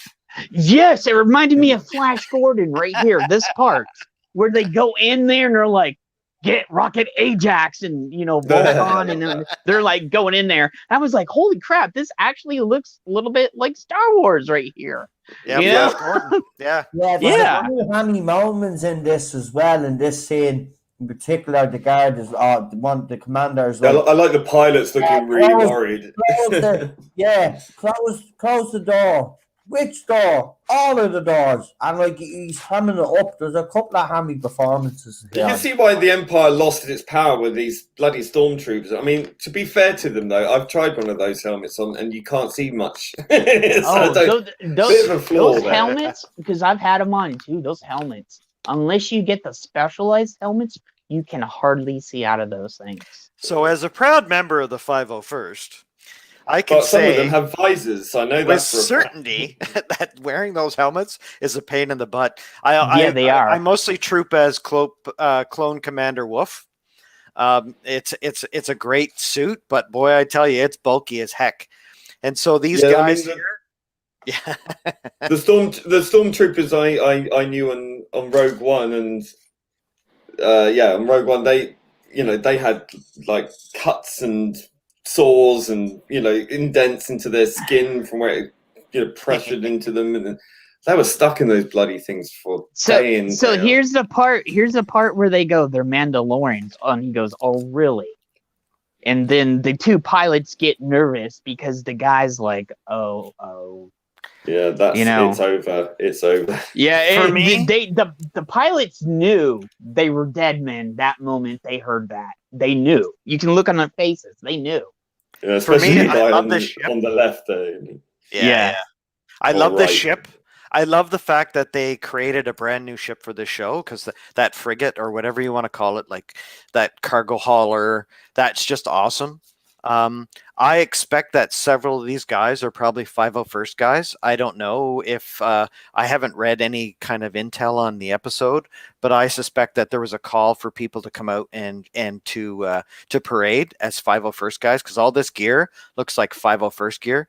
And Yeah, I know that all this platoon that's in here, it's just awesome. They move great. This poor lieutenant here who's going, the Mandalorians are coming to get me. That look is just awesome. I love seeing the Imperial uniforms. So from the beginning where they did the drop, they did the paratrooper drop where they landed, right till the end. I love this scene. This is Star Wars to me. Yeah, it Yeah. is. It was the first The only time thing it I don't actually like felt here- like Star Wars. The only thing I don't like here is the Mandalorian it's pretty fucking hopeless. Like until the very end when he does the brave thing, but it's just like he's right at the back. Yeah. Yeah, I It think just they seems a want. bit. Yeah, I think that he was. It's another thing where I call back to being a soldier, and when you're in a situation, you're not going to hesitate like that because when you hesitate, your comrades die. And the fact that when he finally does step forward, yeah, that's a soldier. That's someone who charges into battle. He knows he's going to die, and he's doing that because there's 3 people behind him that are his friends and his comrades. But you've shed blood, you've cried. I love that bit where they're just like, oh. Wait, Oh, shit. in the cargo, they were in the cargo area, and everybody goes flying out. Oh, where are you again? Uh-oh. He's like, oh, shit. See, right there, the pilot goes, yeah, we are extremely dead now. Yeah, we're dead men. The pilot knew we're dead men. And I love the conversation. Yeah. I love that conversation where she's saying, oh, by the way, we're coming for you. We're taking the whole ship. And you can see the look on the captain's face. The captain's like, yeah, I'm gonna have to kill these guys and take the ship myself. Ugh. But the cocky expression on his face too, like, I'm an Imperial officer. What are you talking about? The way she's caressing that rifle. I will say this too: the ginger apocalypse has finally ceased, where we have a true proud ginger woman who's stayed proud and ginger, even though she's blonde in real life. Yeah, exactly. Well, she has been ginger at points in her life, though. Like she's dyed her hair like that. Well, you got the curtains, check the rug, you know. Yeah, you gotta check the rug. I'll take one for the team, boys. I'll do that. Okay. I'll take one for the team. I think every guy here would take one for the team for her. Okay. Well, even I'm confused, so you never know. well, except for you, because I know how. I wasn't. You know what I'm saying? Yeah, I know. I'm not an offense taker by nature. Oh, I know you aren't.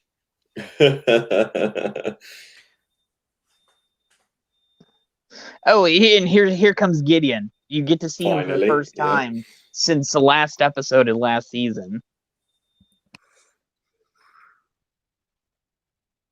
So apparently the Mandalorians have been doing this several times, that you find out. Yeah, it's not happening, mate. Yeah. Right, you They're know like, he's like, I'm afraid that's no longer an option. He's like, it's you know like what they're like, shit, that's it. And then the guys look at each other and go, oh, God, we're dead. Yeah. The minute he said, long live the Empire, you knew everybody was going to die. So we now know what their goal is. That's, yes. Yeah.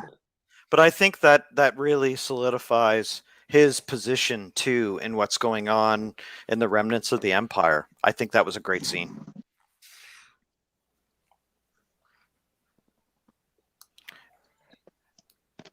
And you'd think a ship moving that fast could get to the ocean in seconds, not in like 15 minutes. Ninja needs back in. He got booted. Yo. Welcome back. Don't know what happened there. Just keeps kicking me for some reason. I'm shocked I haven't got kicked yet, so.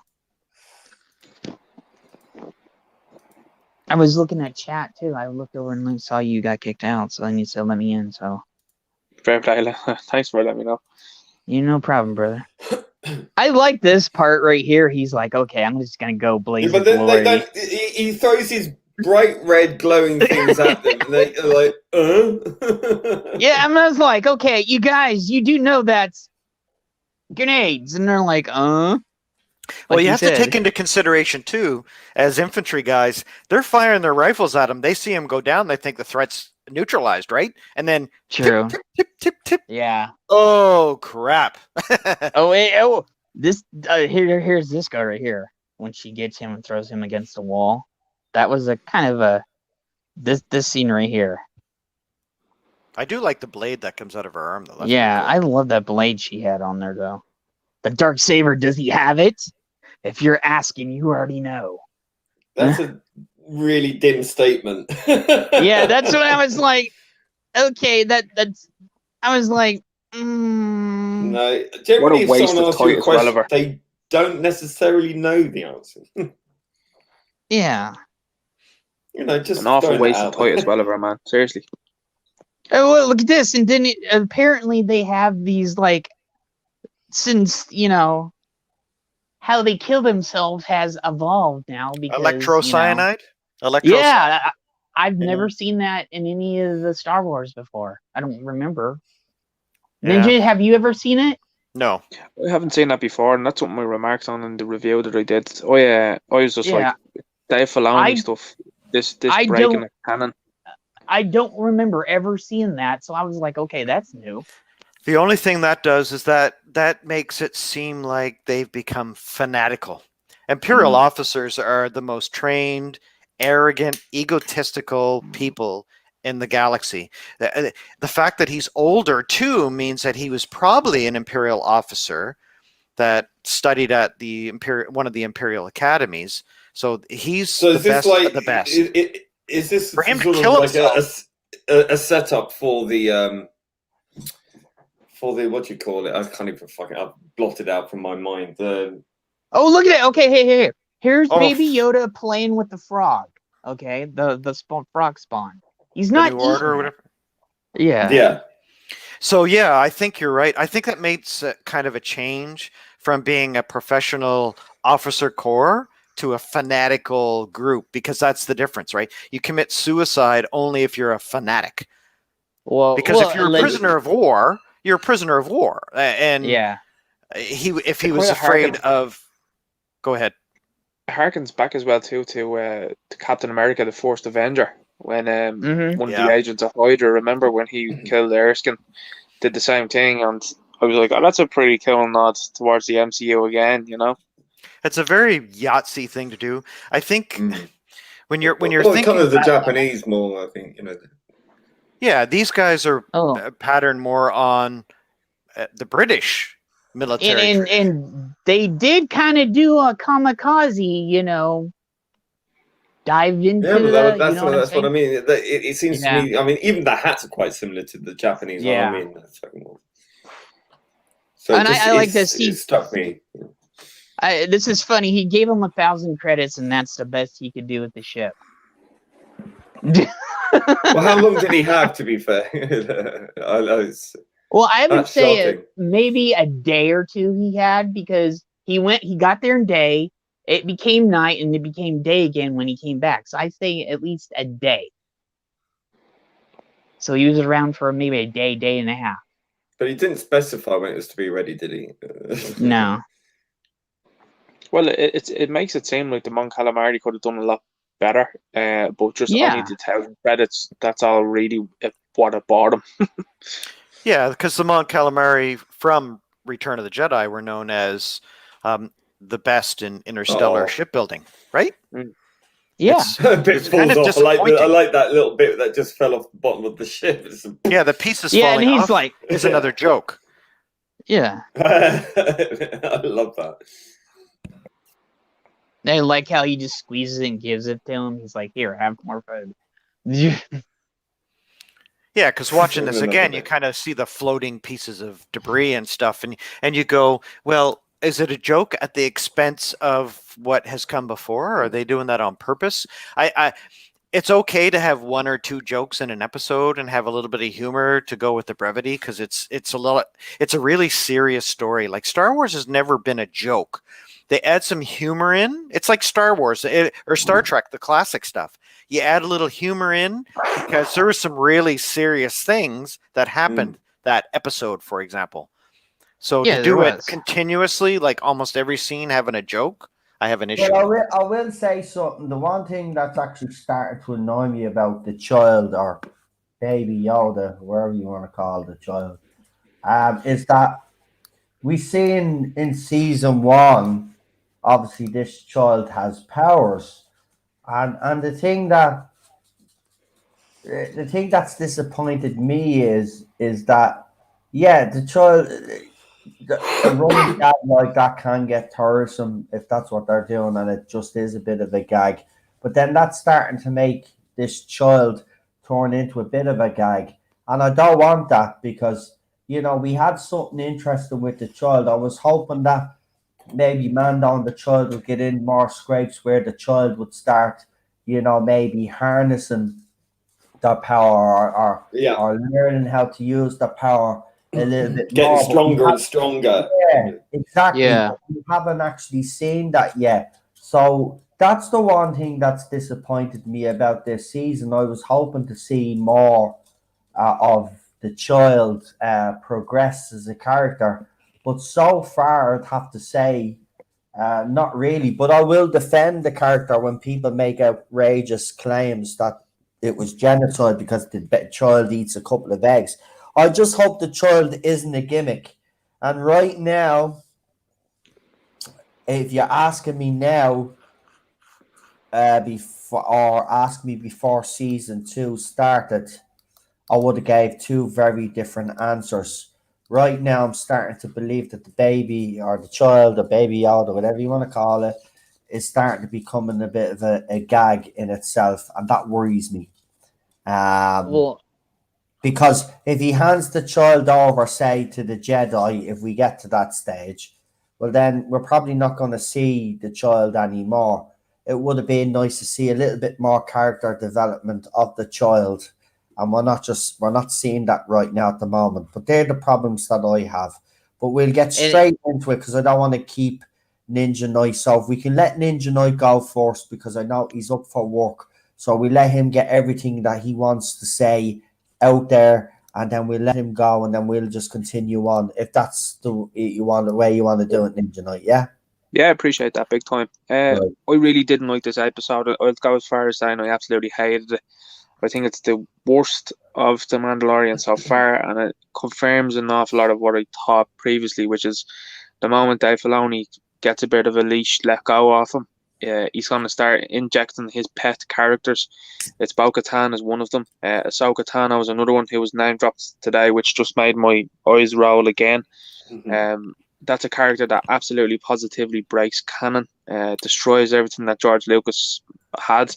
It injects a possible time travel route. Unfortunately, maybe it would be something that they're going to wipe the sequel trilogy with. I can certainly see where Pascal was annoyed with everything that's happened with the helmet removing stuff, which is inconsistent.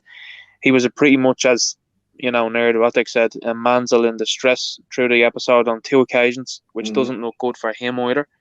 The Bo-Katan character, along with the Sasha Banks character, were SJW woke, smirky, smug, intersectional feminist characters.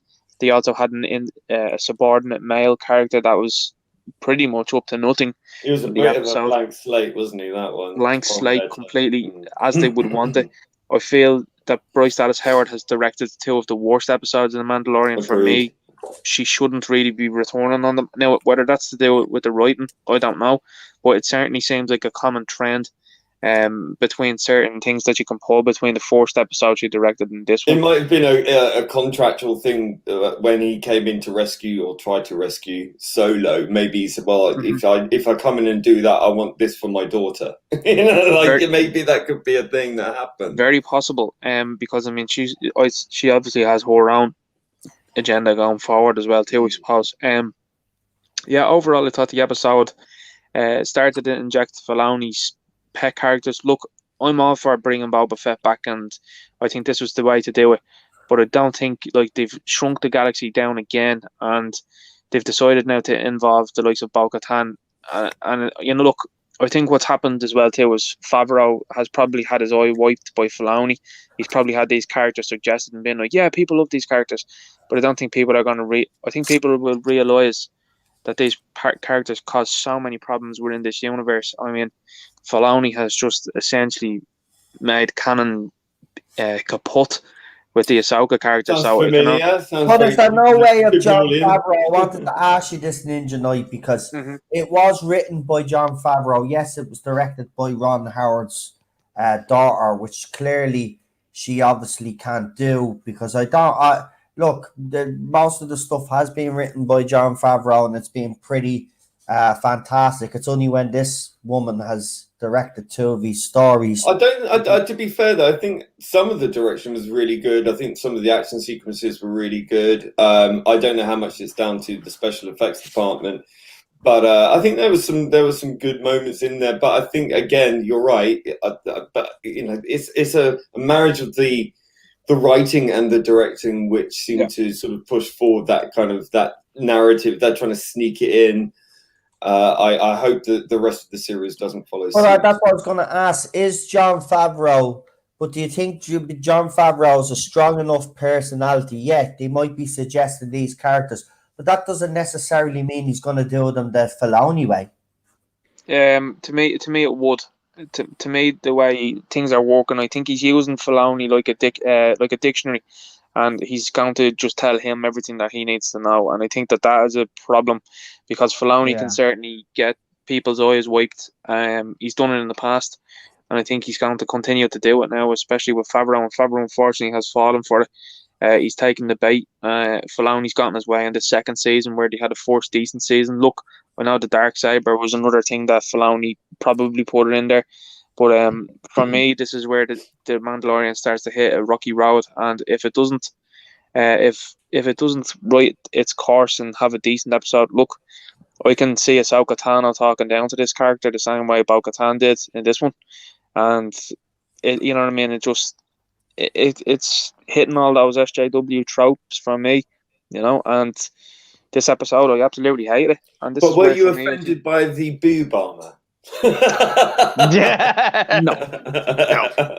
Well, No. here's the thing: the Mandalorian really isn't the main character of his own show. Too. Well, he could. Well, I'd have to disagree with that. I actually think he is. I know there's a lot of focus on the see. I think what's happened is right. I know He's easily upstaged. a few weeks back that you were sick of the Mandalorian going on side missions. But if you haven't watched Restaurants, then you're talking out your arse. But I think they are getting bogged down too much. Yeah, they are on all these side missions now. It just needs to be Mando and the child somewhere in a desert like we used to see, fighting off these things while they're trying to get to their destination. I'm not as pessimistic as obviously Ninja Knight right now, because Ninja Knight knows a lot more about the canon and the lore than I do. But I could see where he's coming from when he's saying, Favreau is kind of bending the knee a little bit, but that doesn't necessarily mean, and this is just my opinion, I think because we have John Favreau there's a chance that, he might be able to do something that won't upset the fans. I think that George Lucas is kind of shadowing in the background here. The Darksaber was created by George Lucas. If you go deep into the lore and look at it, there was a lot of stuff that Filoni went to him about, and Filoni would come up with ideas, and George would say, no, let's do it this way, and so it went that way. Don't forget, we have Sabine Wren here in the background too, that we may be forced to meet, and I hate that character. I think we're going to see Ezra and Sabine. Which, if Ezra comes back as well, breaks the canon more than Ahsoka does. So Ahsoka Tano, I agree with Ninja Knight, breaks canon. She should have been executed in Order 66. Here's the thing, Lucas told him to kill her. Yep. And he didn't. Yep. And that's it for me. Lucas didn't want him. Lucas didn't want her alive. If they kill her in the Mando, would that not appease some fans? No, they won't kill a female character. There's no way they're going to kill her. Season, they won't do it in this one either. Lucas told him to kill her, and he didn't do it. Yeah, well, maybe they'll. I remember that she goes out like a boss or something, so. Which is what I hope happens. Or if it's a woman killing a woman, maybe. Well, what if she does go out? What if he does? Right? Okay, I know you aren't happy with that now. I'm just trying to see where we can kind of meet in the middle here, right? If I was listen, if Ahsoka Tano dies in this series, I will get extremely drunk with happiness. I'm not even kidding. Right, okay. I would have a few cans. Right, but you don't think it's gonna happen, Ninja Knight? No. Oh, I think the percentage is very low. Okay. I think she's gonna talk down to the Mandalorian and make him smaller than he already is. Yep. I think we're going to see a spin-off series with her and the child. Yep. I think that's what's going to happen. We see this in a lot of second series of these shows. So they lead you in like The Boys and Westworld, and then you get to season 2 and they do the switcheroo on you, and it becomes like, the whole bait and switch thing again, and it's just like, Remember that show that you loved last season? Yeah, Well, here's all this woke shit now. Yay! Well, and then I don't season think- 3 I of don't think Westworld we've just got- went I to don't think we've got to complete that shit. stage of bait and switch yet, though. I think that's a little bit unfair to say. No, I'm not saying that is. No, it hasn't what's got- happening. I'm it saying hasn't it's got the there yet. potential to happen. Yeah, That's We're all. only there's episode potential. 3 here, guys. I'm only going by what I'm being told by these guys. Like Ninja Knight said, this ends up being a woke fest and it ends up being shit. I will call out, I didn't particularly think this was a strong episode either. I did like all the Baby Yoda bits. I'm just going to call it Baby Yoda because it is Baby Yoda to me, even though it's not really Baby Yoda. Well, But we don't know. Baby It's- Yoda Jr., It's right? the child. It's the child. Yeah, I know they call it But the child. fact that they call it the child without giving it a name implies to me that they're going to reveal it is Baby Yoda. They're going to drop a big surprise when we're not. It gonna is be probably going to surprised. be a female. I'm saying it now. No, it's confirmed to be. Well, will it matter? Will it matter? It's still a bleeding cute child. Doesn't matter. I don't. It really matters care. if it's Baby Yoda. And as far as I'm aware, Baby Well, if it's Yoda Baby definitely Yoda, wasn't it female. was a bloke. Yeah, They've but I called mean, him Yeah. him a couple of times. Okay, so but if this Okay. Oh, they might do the switcheroo there then. yeah, but hang on. If this isn't Baby Yoda and it's a different member of the same species and it happens to be female, why would people have a problem with that? I think because I'm hoping it's It's been sold. Oh, as a I want father, him to so- be. I want him to be a male. Yeah, I want him to be a dude. I want it to be. Yeah, a because dude. every Yeah, but TV why show do has a they- daughter. I'm just Every trying to single time. ask is, and I have to play Well, devil's advocate, but why would The it reason matter? why I say that because everything they got to make the female everything in all the Yeah. episodes now. It's like you Yeah. can't have a guy and like what? If you notice, it's always a daughter now. Like Yeah. there's never any sons that Tony Stark. rise to prominence or anything. Now, don't Is it? forget here now, a woman would never commit genocide. You see. So it is a woman. There you go. We solved it, baby. Before- A shade. Before- I was doing a switcheroo. Right. Before I listen, jump out, we let Nick- before I jump out- yeah. yeah, What just happened to? as an aside, the lads were saying there about the about it being a switcheroo and moving on. I believe personally what's happened at the moment is the Leslie Headland show is probably going to be an Ahsoka Tano show, probably with Bo-Katan and Sabine Wren, because she has said it's female centric. I think they've seen the reaction to that, and I think what they're trying to do is they're trying to set up those characters to go, here you go, and hand them off then to the others, so that she can have some sort of success So without firing her. they're using the Mandalorian as a kind of a handoff point now. I Yeah. don't like when they do shit like that either, though, because it kind of Yeah.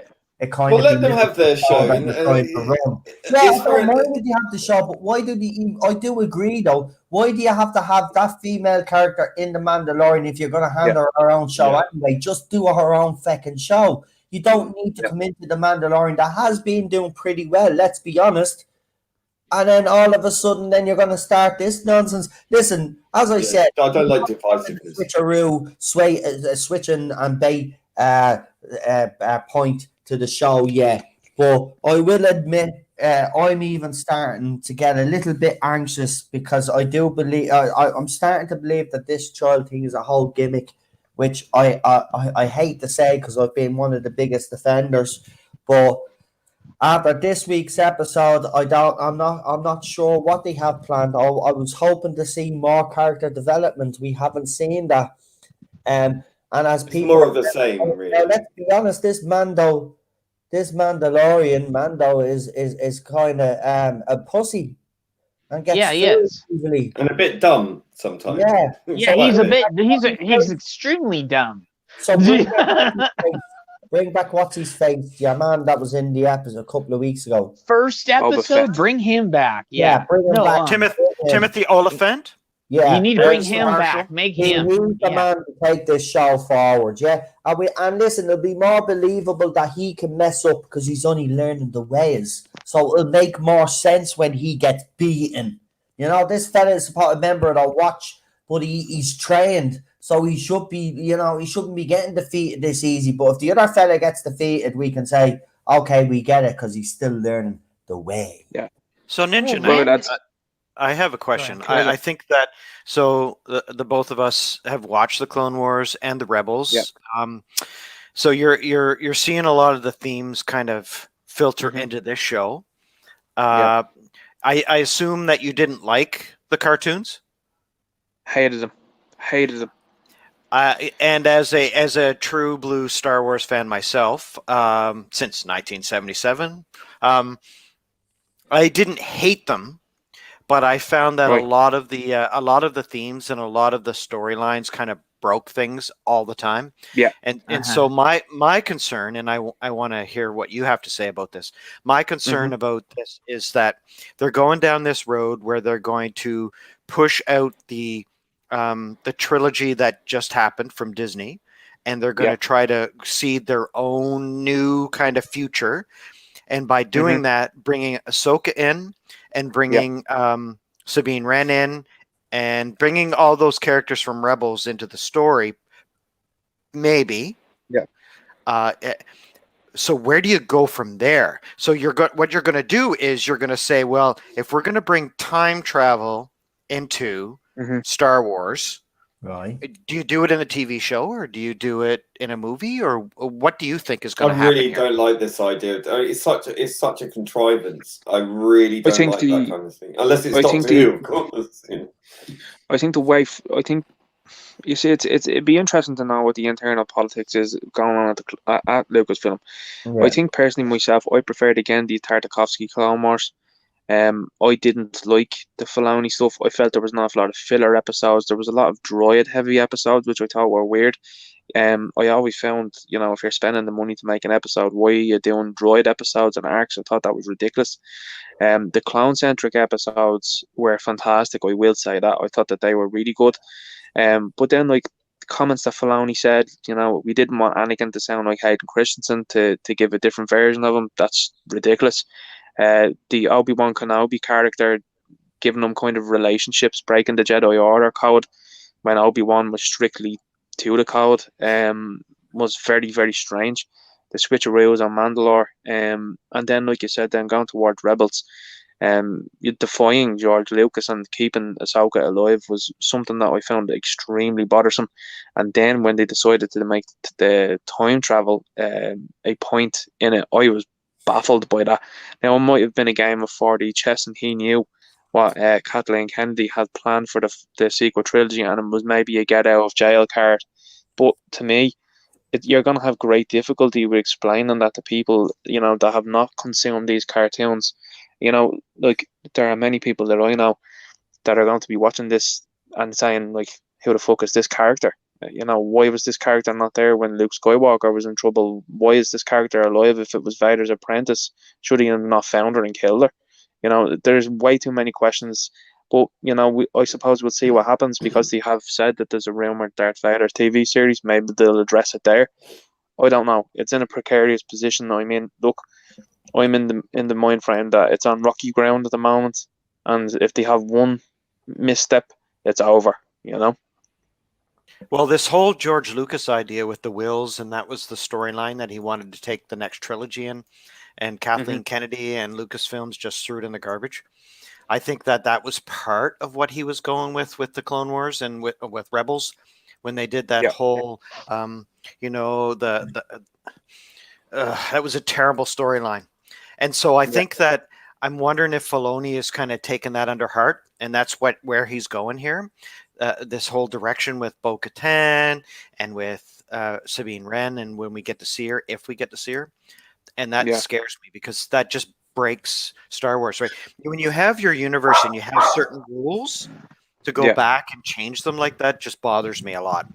Yeah, and particularly because Lucas had stepped off at that point and had also, like, basically said, like, that is it now, we are not going to dawdle around or anything else. But I mean, look, under Filoni's tenure, I mean, there's been multiple Jedi. I mean, why should Luke Skywalker be anything special by the time you get to A New Hope when Ahsoka's there? You have Kanan, you have Ezra, you have Cal Kestis now, you have multiple Jedi running around.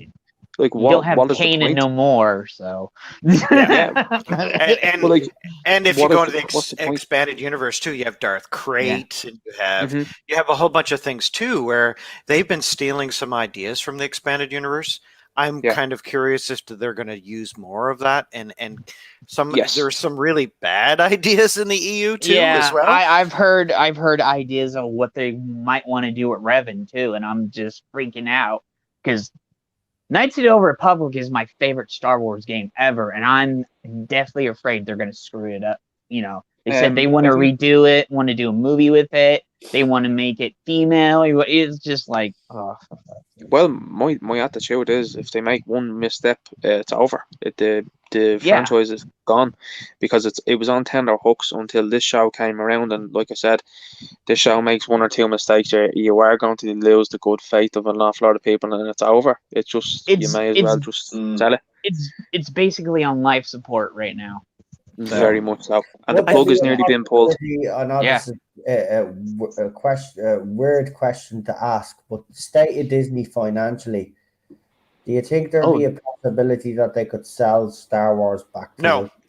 No. I think if anything's to be sold, it's probably Marvel. Yeah, Marvel's going to be gone if it's not Star Wars. It's going to go. Although in saying that, I think Star Wars. Look, coming at it from an action figure point of view, lads. The next 2 years, the Hasbro budget was slashed. Hasbro also waited until the last minute to re-sign with Star Wars. That's not good. Nope, you're right.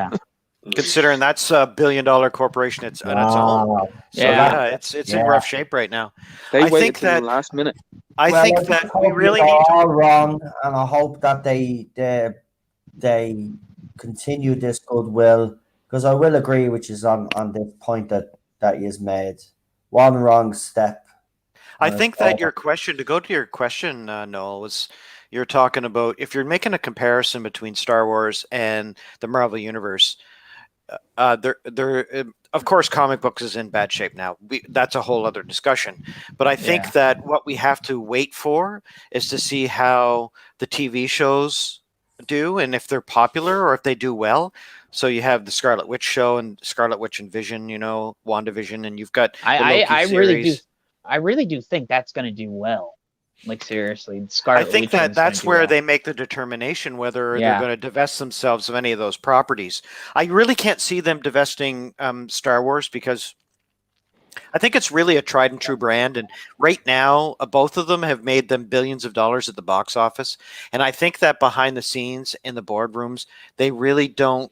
The full situation hasn't come to light to them yet. I think they have a lot of yes men and yes women that are telling them, no, everything is okay, everything is good. Look, this just made $1.5 billion. I don't think they realize what's going on in the world today, because these are all millionaires and billionaires anyway. So I think that we need to wait and see what happens in the next couple of years, really, to see whether or not those shows do well. Yeah, well, I mean, look how long it's taken them to get an Obi-Wan Kenobi off the ground. They should have done a post-Order 66 Darth Vader. They've not done that. Yeah, I wish they would have done that. It's a no-brainer. But that doesn't follow their narrative, though.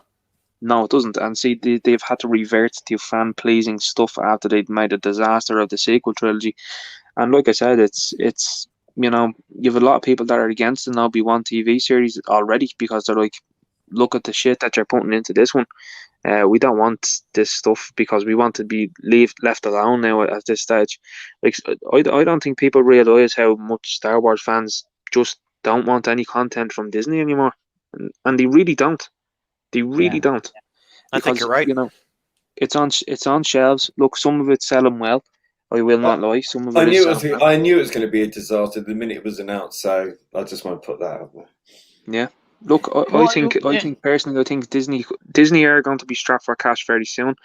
I think you will see a company possibly will buy Star Wars. I wouldn't be all that surprised if it was AT&T. Whatever. And they could reboot the universe entirely. I wouldn't be shocked. I really wouldn't. I think the price tag is too high for anyone right now with the state of the world. Oh, I don't know, because you look at the sale of the attempted sale of the Bond franchise. Nobody wanted it. No one wanted it, and it immediately devalued the entire thing in one minute. Oh, that devalued everything, though. Yeah, let's look at it from a bigger picture here. Let's look at it strategically. That devalued everything when Bond, one of the greatest franchises in the world right now, they said nope, and they stuck their nose up at it and said we're not getting it. That made a big shockwave through the whole thing, right? That's a and statement. It wasn't just go ahead. Why do you think Pascal came out the other day on Twitter and was just like, okay, kind of made a bit of a mess. Sorry about that. He was told from up above, you better say something here, buddy. And you better get people back on board, because I'm telling you, like some of the views that I got on my video saying don't buy the merchandise, and let the company know politely that this guy's statement about calling Orange Man supporters literally 1940s bad guys. I was like, tell them you ain't happy with that, and this merchandise is already in trouble. Like I said, it's repaints for the next 2 years. That's a franchise in big decline. Like, I'm serious. I mean, people don't read into it as much as I would, but when you're limiting articulation, when you are limiting the new molds coming out, that is a franchise that is on very, very big problems, or as I should say, on thin ice. And, for a property like Star Wars, that is big trouble if it's not making money. You know what I mean? Well, that's true, and a lot. And this is out here where I live in Arizona. All the brand new Star Wars stuff is on clearance everywhere. Yep. The day it comes out 1 week, next week it's on clearance. Nobody wants to buy it. Yeah, and look, the sequel trilogy left a big dent. Look, Yeah. I seen sequel trilogy stuff on sale, and I mean, on deep discount here in Ireland. We don't get discount here in Ireland at all. Yeah. And it was on Because they deep hate discount, us. and still nobody bought it. Yeah. But none of my nieces and nephews, so I have three or four nieces and nephews. They're all young. They're all 3, 4, 5, 6, 7 years old, and they're not buying any of this stuff. So Star Wars, Marvel, all of that stuff, whereby when you're targeting young people, like when we were kids, right? What did we buy, right? That's not happening nowadays. So that's why all that merchandise is sticking on the shelves. I had anybody seen that Star Wars girl? She did that big reveal with the Baby Yoda. Oh, the sideshow one, yeah. Yeah, I think that is going to end really fast.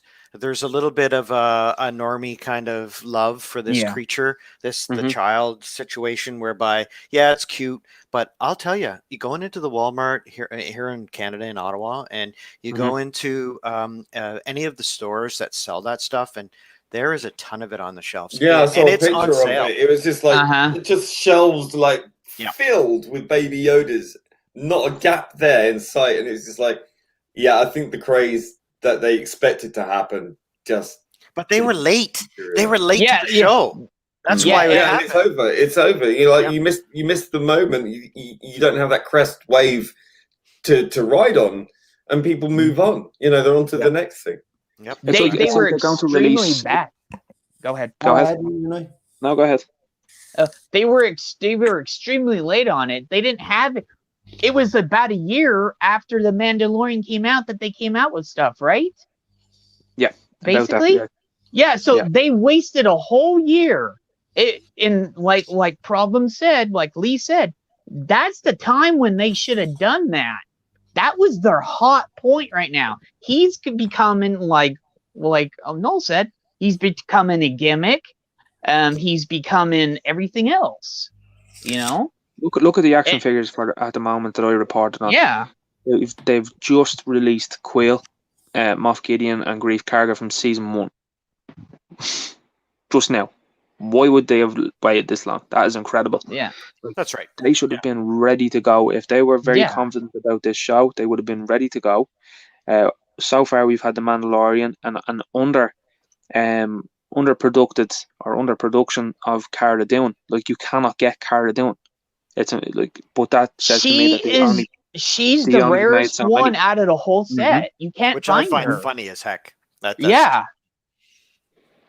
But to me, like, did they make only so many units, and then when it was sold out, they were like, "Oh shit, this character is actually popular now," Well, let's look from a marketing perspective. Any female character in the Star Wars universe, dating back to Princess Leia, I'm talking from like 1979 when Kenner started doing their stuff. That they way underproduced the female action figures. Yeah. They're not popular. They don't sell as much as like people hate to hear that. Female figures just don't sell in the boys' line very well as much as some of the more traditional boys' figures. People will argue that point with me, and I'm like, if the female figures sold as much, they would create more of them. Why do you only think there's one of them a case or two of them a case?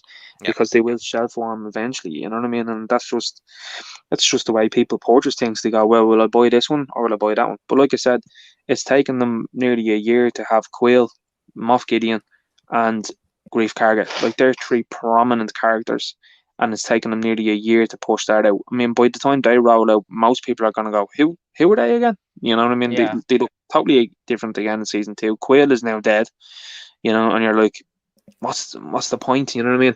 I do understand that they didn't want any of the spoilers getting out, and that was the reasoning behind the product not being ready. But to me, it suggests maybe Disney weren't as confident about the show as others were, you know?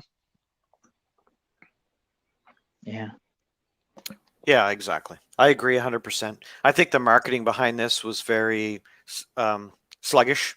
I think that they didn't know what they had. I think that they were scared to death after what happened with the Disney trilogy and how it went down through to the toilet. It imploded at the end. And I think that they've gotten a lot of feedback on and from all the companies who were selling their merchandise that it wasn't selling. So they went into this series thinking, well, we're not going to put any merchandise out because we're just going to end up, taking a bath on it. And what happened with the series in the first season was you got a lot of regular fans who were still invested in the Disney trilogy, came back and watched it. But a lot of the hardcore fans kind of watched it as well. It's like why some of us still watch Star Trek Discovery, even though every episode we want to throw something. I think that we came back into it hoping that it was going to be a good series. And I think that season 1 was pretty good. Obviously, it was just a average science fiction show that didn't take any risks, and I'm okay with that. I'm wondering if that's what's going to happen in the last 5 episodes here, though, is they're going to take some risks. This episode took some risks, and there was a lot of really awful parts of this episode. I overall enjoyed it. Why? Because I like watching Katie Sackhoff on screen, and I like seeing the original Imperial uniforms and troops. Yeah. I miss that a lot. Seeing the original uniforms. I can see that point. For me, I think it's just the characters. Involving Filoni characters to me is always something. Just in a universe that's so big, if you wanted to put those characters into another show and have them on their own, fine.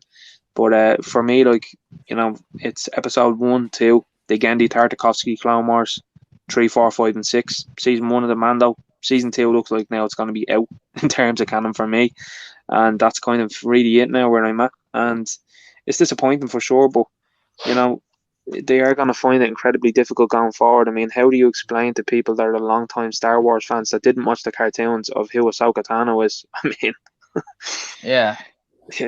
And there's only a small percentage of Star Wars fans that actually watch those shows.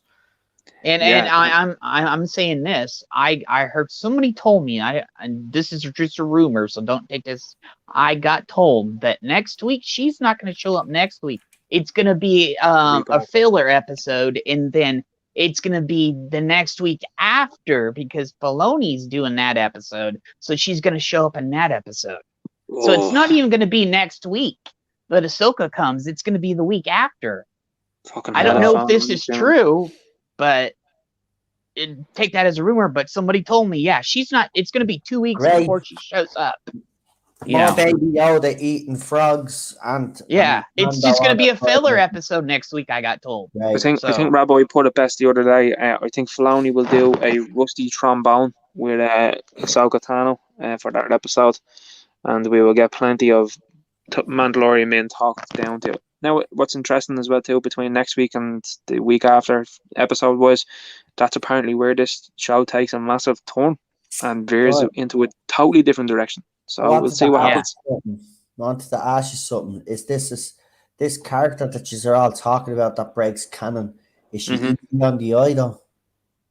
It's Rosario Dawson, so I'm going to say no. I'm sorry, I didn't quite hear your question. What was it again?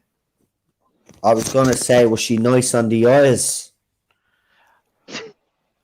But he said Rosario Dawson is a very beautiful woman. She's in great shape. She looks good.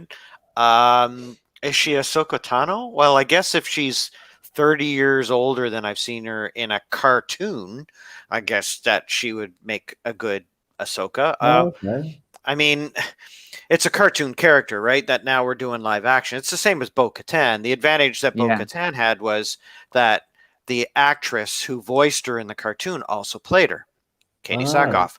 So this is different. The actress who voiced Ahsoka won't be the one who plays her. They wanted to go a different direction. You mean they They wanted to, they Because the wanted voice to go.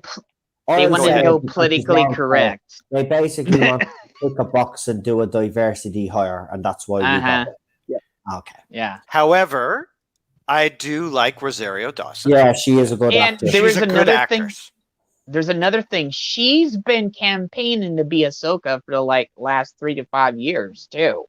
So there's that too. I thought she was fucking horrible in Luke Cage. Yeah, I'm not gonna lie, I that fucking first hate it. season of Luke Cage was good, but her in the show is just like, ugh. Yeah. Oh, she was so bad. Right here, we'll Yeah. finish up because I know Ninja Knight has to go and stuff. So I Mhm. don't want to keep you all too. Oh, I wanted to say one thing that somebody just told me, that they're dropping Wonder Woman 1984 on Christmas Day on HBO Plus. Well, nobody cares a shit. So No, So Jesus. I tell you, Yeah. my advice to you with that is keep that to yourself and say nothing to nobody. Nobody gives a shit. Tortuga. Pedro Pascal is in that, and we know he's playing the Orange Man, or pretending to be the Orange Man. I'm sorry, don't want your politics in me films. It's a pity because I was looking forward to see Gail looking so Well, absolute. they could have got somebody else to do Maxwell Lord besides him. It's Grand. So it's grand. I'll watch her in Cleopatra. We'll probably get to see her naked in that as well. So I'll be looking forward to that. So thank you, Wonder Woman 1984. You can have your time travel mystery box or whatever you want to fucking call it, rubbish in it. Right? He'll bring the boyfriend back. He'll die again because he has to die to save the world for all to snap back into place. We already know what's going to happen. I heard. I don't know if this is true, that he's a clone or something of his past self. Oh, So, who gives a shit? yeah, I was just like, oh, the story looks. Sound like Dolly And- the sheep. The clown is dead now. Who gives a shit? And Cheetah looks terrible in the movie too. Ugh. Well, the CGI looked awful, but again, I don't have it. It's not that's what I have. Look at the only reason why I support the Mandalorian is because he's not going to be in that role for a long time. Yeah, He's gonna yeah. be gone. He's not. He's gonna be gone soon. Well, I won't support Wonder Woman 1984 because for the simple fact is we know we're going to get all this leftist politics crap in it, right? I've kind of look. The Force movie was a good movie, good solid movie, but this one is just look at the second one. They do it with second ones. They give you a good Force movie, right? It's the same with Deadpool in a way, actually. Yeah, I love Deadpool, the first one, and the second one they went woke with all of this fucking crap, right? And it ruined it. Okay, so the second Wonder Woman movie is going to be the same. They give you a good Force movie to hook you in, and the second movie is going to be a woke fest. So let all the insecure little projectionists watch the movie. Yeah, there's only a couple of million of them. The movie won't be a success, so let them have it. We will wait until the real stuff comes out, like the Schneider cut that's coming out and Ghostbusters Afterlife. I'm looking forward to it. I can't wait for that movie. Yeah, Oh, I want that. Sorry, but there is still a couple of movies that we could and TV shows that I'm looking forward to. It's not the end of the world. Let these SJWs have these characters, right?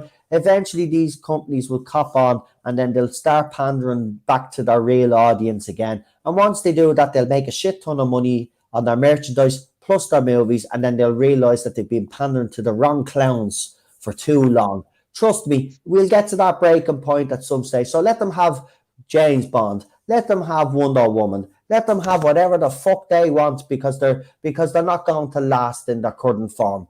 Right? We've got the past of all of these franchises and all of these shows that we support. So fuck them. Let them have them all and let them all go into demise. Yes, it's sad to say, but you know what? We do have the past. And like a phoenix, they'll rise from the ashes again and they'll do it for them right. So let them have it. Let them have it. Right? Let them have them all. Right? It doesn't make a difference. One day they'll cop onto themselves, right? I actually am pissed with Deadpool too, though. That really pissed me off. I mean, there is a deadly scene where they play a bit of what's her face, Dolly Parton. Yeah, I mean, you can't go wrong with a bit of Dolly Parton and Deadpool. To be quite honest with you, and that scene was, well, I watched the extended version. To be honest, I didn't watch the normal version. I watched the extended, so I got the extended version of that scene, where the Dolly Parton soundtrack is playing and he's kicking ass. Yeah, probably the only decent part of the whole film, actually. Yeah, and then the rest go on to this fucking whatever it was, X-Force. You might as well have actually said that, not X-Force, Tick Box Force, or Diversity Force, or whatever. It's a load of bollocks. Get away. They ruined Deadpool. Ryan, don't bring a third one out. No point, mate. They'll make it woker, and you'll just do it because you love the character so much. I don't even blame you, mate. You know what I mean? You're a funny man. Keep doing what you do, by the way. But no, you did us proud with Deadpool, the very first movie. Second movie, once you fired your man, I knew the second one was going to be shit, and it was. Leave it out now. You don't need the third one. It's done. Franchise is done. Don't even come back as Deadpool. Leave it alone. Same with you, Clawman. Stay away from it. I heard you're thinking of coming back.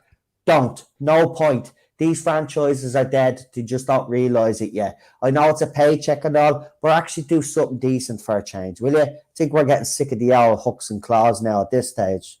What's his name again? I forget his name because he's that boring of a cunt. Anyway, he's not a great actor. He just landed on his feet.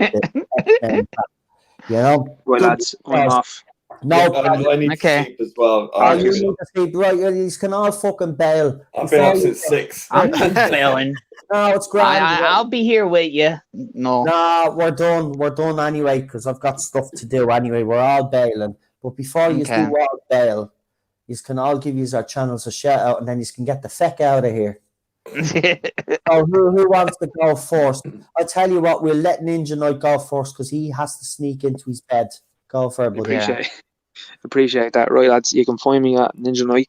I'm on YouTube. This is my avatar. It's black with the red writing, and you'll find me. I'm at about 490 subscribers. Thanks very much to everyone who subscribed. Much appreciated. I talk about all sorts, and thanks again to the Tard Zone for having me on, and thanks to the panel. Hail the chat, hail the mods, and I'll talk to you later. Did we not get him to 500 subscribers before we finish this stream? Come on. Get him to 500 subscribers. What are you doing? I know you have a great time in this chat, right? Because we keep you all stunningly entertained. But it only takes a couple of seconds to subscribe to someone. So subscribe to Ninja Knight. Let me know if you make 500 tomorrow, buddy. Will do, pal. Right, see you later. Right, good night. Right, Sleeping Beauty is gone. Yeah. So we'll go with the Frogman next. Jed, give your channel a shout out there. Let everybody know where they can find you on social medias and all of that. You can find me at TESD Toad on Twitter, on Facebook, Twitch, and on YouTube. Yeah, I forgot the YouTube. So it's so new.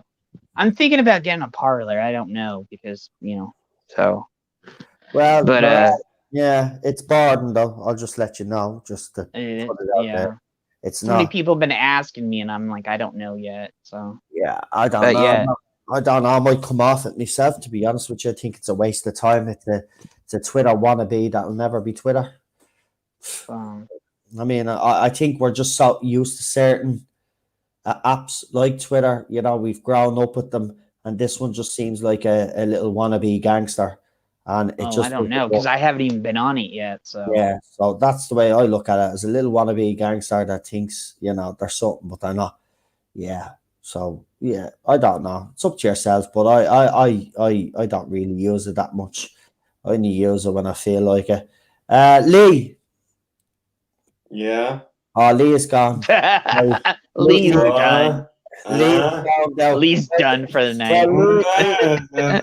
Lee's channel's being thrown in there. He won't get the opportunity to plug now because he was being a petulant child. Do we need to give you your baba, Lee?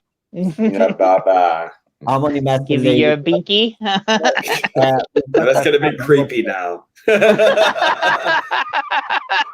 Yeah, At least this it's not blue bag. titty milk. right. This No, that's true. Well, I don't know. It could be. well, it's getting very uncomfortable for your host. So and get you bottles later on. Lee, are you going to promote your channel or not? Yeah, Ordred Audio Visual. Go check it out. Yeah, and PD Rich has put his other channel up there as well. So there you go. And he's put my other channel up there as well. So Lord oh, you can never do it. Lord Lord Thoth, you got it. Lord Thoth. You're there. You're there. I'm getting there. You're It's, getting it. You're getting it. the Irish people, we have difficulty with the TH. It's from Tongue in the Blarney Stone, right? No, that's it. Yeah, that's we'll just use that's the excuse. Yeah, I did that. Don't recommend it. Yeah, don't. I mean, millions of people kiss it and they don't clean it. No, it's the fact you have to lean Oh, back. yeah. You got this sheer drop beneath. Yeah, you. but I've actually heard that some people have pissed on it. So well done. Well, Yeah, I've heard about that too. extra vitamins. Yeah, so there you go. So you do it, I there's a heard chance somebody you did might some other stuff on it get- if you before, piss it, so there's a chance you might Even get more herpes vitamins. stuff. You Yeah. know, so like if you want to take your life at risk, go ahead. You might get herpes. that Right. Blarney Stone's been so abused. It's like, you know. Yeah, it's got a little dent in it now. I'm surprised it hasn't even had its own Me Too movement yet. I know it's been abused and Problematic. all its life, and nobody gives a shit about it because it's a rock lives matter. Blarney Stone lives matter. That's it.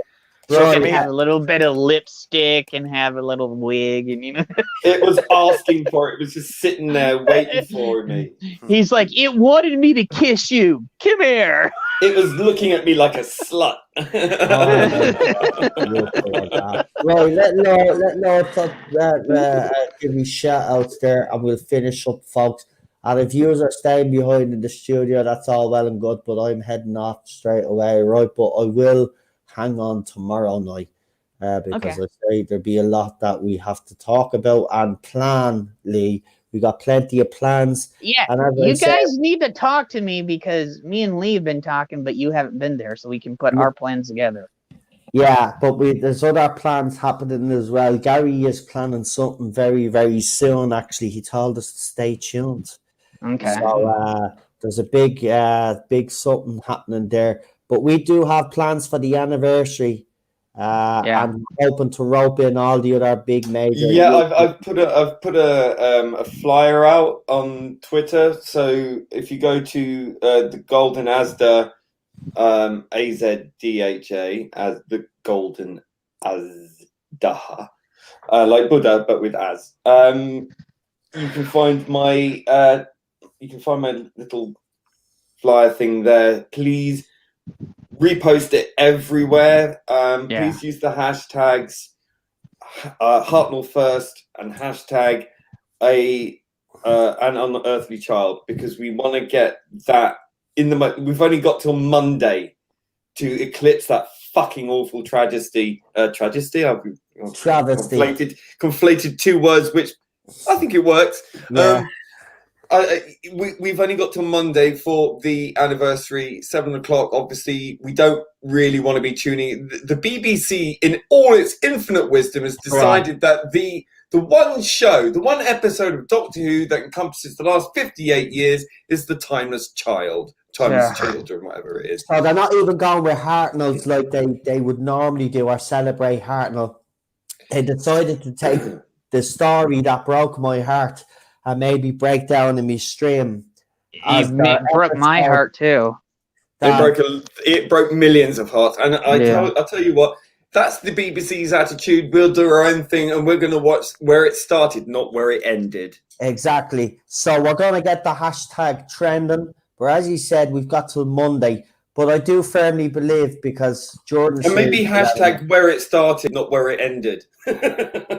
Yeah. listen, we'll come up with the hashtags for you. We haven't but the two main ones that Lee has given you, definitely use. Yeah, Hartnell first. Gary also throws one out there, RIP Doctor Who, which he's been using for the last 2 years. I think we should get that one trending as well. We're going to get multiple hashtags trending when this travesty is on, to send BBC a message once and for all that we are not happy with the direction of the show. And how embarrassing would it actually be on the anniversary of Doctor Who that if we actually out-trended the Timeless Child, or whatever hashtag they're going to use for that episode? Could you imagine how embarrassing that would actually be if the hashtag Hartnell Forced or Unearthly Child trended above it? It would be absolutely embarrassing to the BBC. Oh, I would love to see that. So we've got till Monday, Yeah. 7 p.m. But listen, I want to make this clear, right?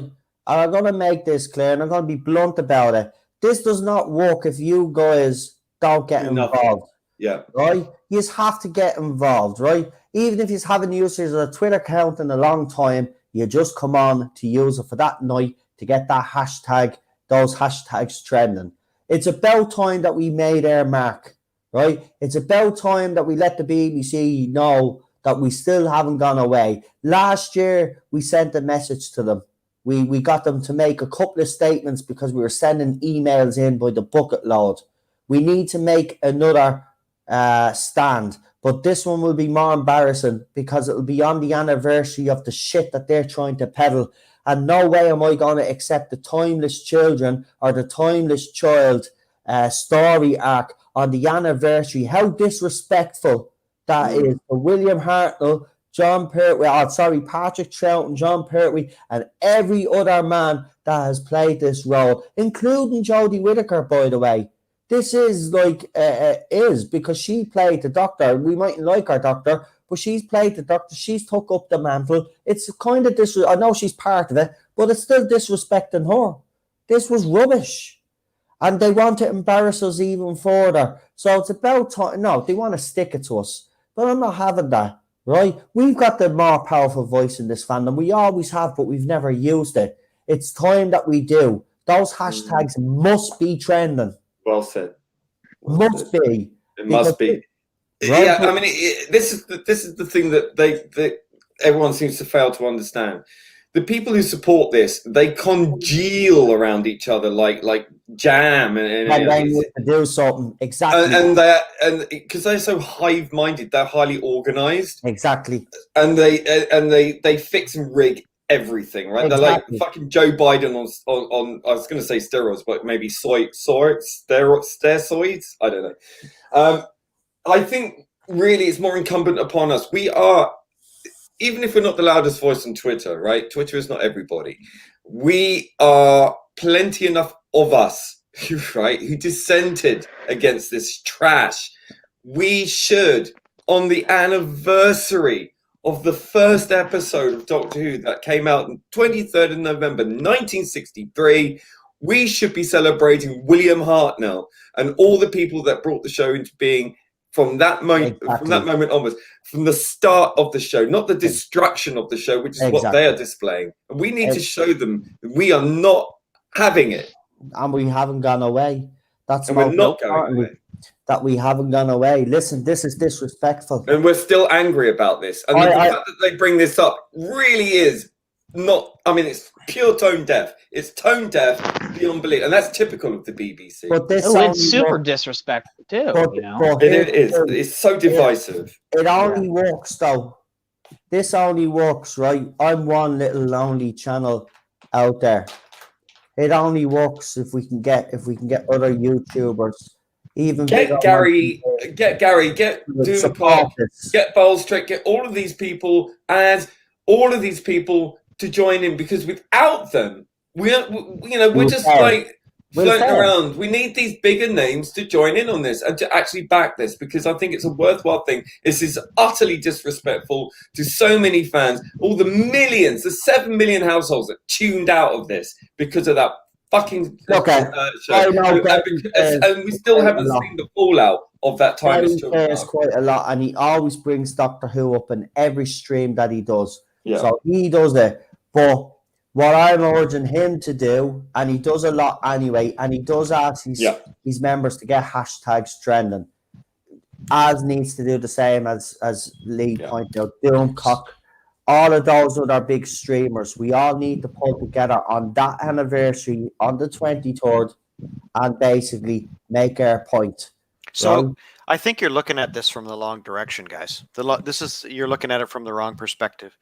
They know those 7 million people aren't going to tune in, so they are going to tailor this to the people who are left behind. The people I who actually love this show. So that's what they're doing here. They're not doing this to piss us off because we've left. And they know we're not. This is just going to get us more and more angry. But this is the They're thing, doing though. this. They're doing this to tailor this whole thing to the people left behind. Yeah, the evil-minded narcissists who just spend all their time trolling and pissing people off, and then blaming everyone else for, and accusing everyone else of doing exactly what they're bloody doing. And this is the kind of audience they want. They're more than bloody welcome to it. But I'll tell you what, we're not going to go quietly, and we're going to show our defiance in any way we can. And I think this Do is not the best go way quietly into the night. Listen, this is the best way to do it, because Jordan Series 11 and 12, there were other hashtags trending during those episodes that were Moffat hashtags, that were RTD hashtags, and it rubbed them up the wrong way. This would be the biggest insult to not only the BBC, but to those fans that have given us shit for the last 3 years. It'd be a kick in the teeth to them, and they deserve one. And I'm sorry if that's a little bit petty, but as far as I'm concerned, they're overdue an ass kicking on Twitter. So if we have to get a hashtag trending to prove a bloody point, we will, and we're going to work together. Listen, I made a big, huge speech on Twitter last night, right, in a private chat to rile people up, to get people going for this. Listen, every time we've done a campaign on this channel, we've been pretty successful, in fairness, I have to be honest. But we've always done it kind of alone, right? This is big. This is the biggest one now. So we need everybody on board. So I'd suggest to those that are even moderators of these bigger YouTubers, if you could have a word on their behalf. I've already spoke to Gary in a private chat. We have a private chat where me and Lee are actually in it with him. And we're actually, he put something up last night to indicate that he has something planned as well.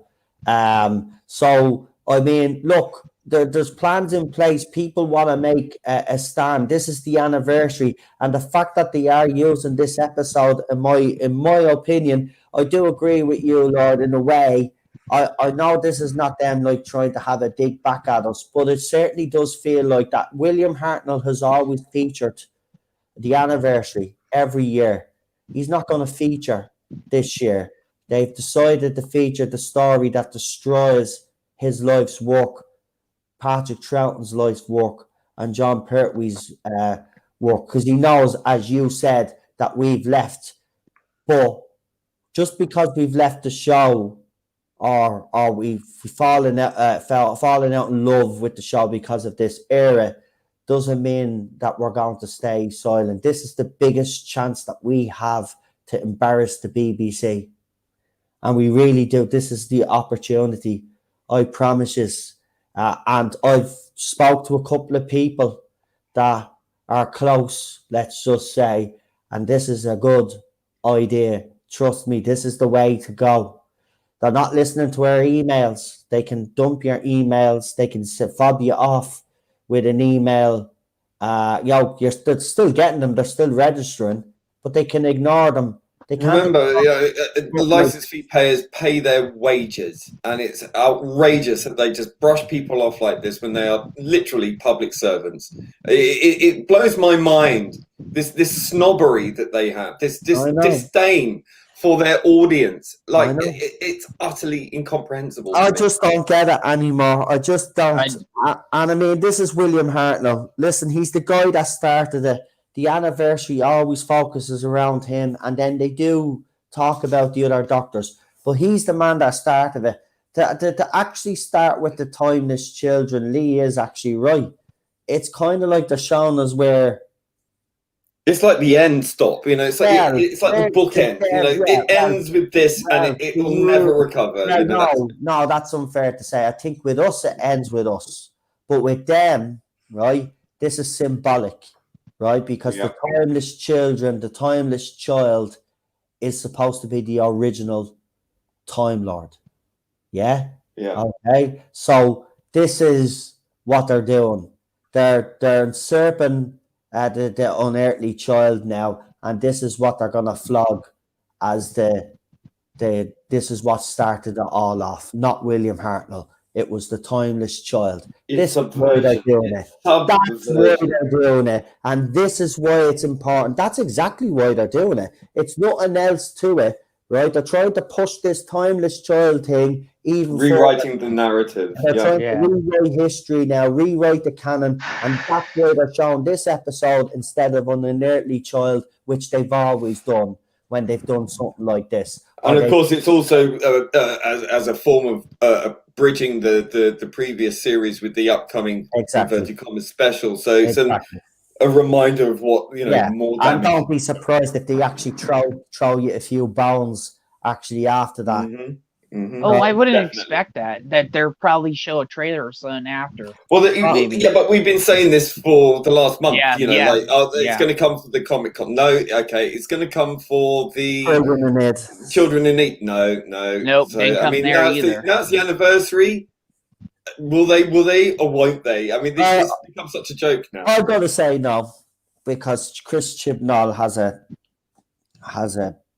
way of doing things. But he's too how would you say, he gets high on his own farts. Yeah. But you know, we have seen a lot of leaked photographs lately. There's actually a lot of stuff being leaked lately with the filming going on. So I'm normally I'd say no. But this is the festive special. This is nothing got to do with Series 13, actually. So they could sit on it until near Christmas. But logically speaking, it is the anniversary. They'd have to throw something other than showing the timeless child or the timeless children episode. I reckon they'll show you like the first 2 minutes or so, like the pre-title sequence or something. That's what I imagine they'll do. I think give you a sneak peek of what the title sequences will be like. Yeah, I wouldn't be surprised. You're right. Look, I just don't know anymore, but we need to send a message, and this is our chance to do so. So I hope everybody does join us in that, because look, by Friday I will. What day is it today? It's Wednesday. Today is Wednesday. Yeah, so by Friday I should know a lot more how we're going to go about it, who we wrote. And this is going to be our main focus for the next few days until Monday, because we need to get this going. We need people to get a firecracker up their ass that they're going to go off and start this campaign, because, you know, as I said, it can't work unless everybody pitches in and joins in on this. And we're going to start really pushing this in every stream we do from now on until Monday. We'll be talking about this over the weekend. Yeah. You need to go out on Twitter, engage with other people to encourage them. Take the flyer I've designed and put it up there. It's a still from the watch along thing, titles that I did for Noel. Colorized a little bit, and it's got the hashtags on there and the date and the time. So you really need to push that, get it in the public consciousness, in the fandom, all the disgruntled fans, all the dissenters, all the people who are just so sick and tired of this current era, and all the rubbish. A slideshow video up later. Show them what celebrating this show means. Let's go back to the start, what it really meant to from the start, what we're actually celebrating. I can't think of any reason to celebrate this story or this particular era, especially that story, because it was so divisive, so destructive, and we still haven't seen the fallout from it. And I don't think it will ever recover from that if it carries on the way it's going. And I really do think that we need to absolutely make it absolutely clear that this does not stand. It won't fly with us, and it won't continue going forward, because we're not going to put up with it. We're not going to support it. Exactly. Oh, no. Something else just popped into me head though as well. Doctor Who official Twitter account and Facebook account will obviously have a thread for this timeless children rubbish, right? Because there's the watch along. It's a little bit interactive. That's how And they flood do it with the flyers. Right. Whenever you see them posting anything, you flood that flyer in there and give people the And alternative that leave they your don't know about. opinions on the series as a whole. But Mhm. I will say this again. Remember, think of it as you're sending an email to Tim Davey, the way we told you Be to convey it. polite. Be Be polite. polite. Get your point across. Now, another thing, you will find that some people will react to what you say and will deliberately try to bait you into an argument. Don't. Right? Don't even get involved. Mute them. Simple as that. Just mute them. Once you get your opinion in there, right? Do not engage. Do not let the BBC see you engage these people. Yeah. Let the BBC see the people engage with you and how, And how you they're engage. like. Exactly. Uses our heads, you know? So, listen, as I said, anytime we've done a bit of a campaign on this channel, we did one last year and we did get BBC to come out with a statement which was bloody, and that riled up the other side as well. If you remember the fact that they were giving out, well, BBC have to come out and make a statement because of certain people out there, blah, blah, blah. But that campaign was successful. We can do this. We can do this. This is listen, all I'll say is this, right? Even by the end of it all, we get that hashtag trend and nothing else happens, right? We've made our mark. We've made our point. They know. They know. And then go into those threads, as I said, leave your comments. They will know.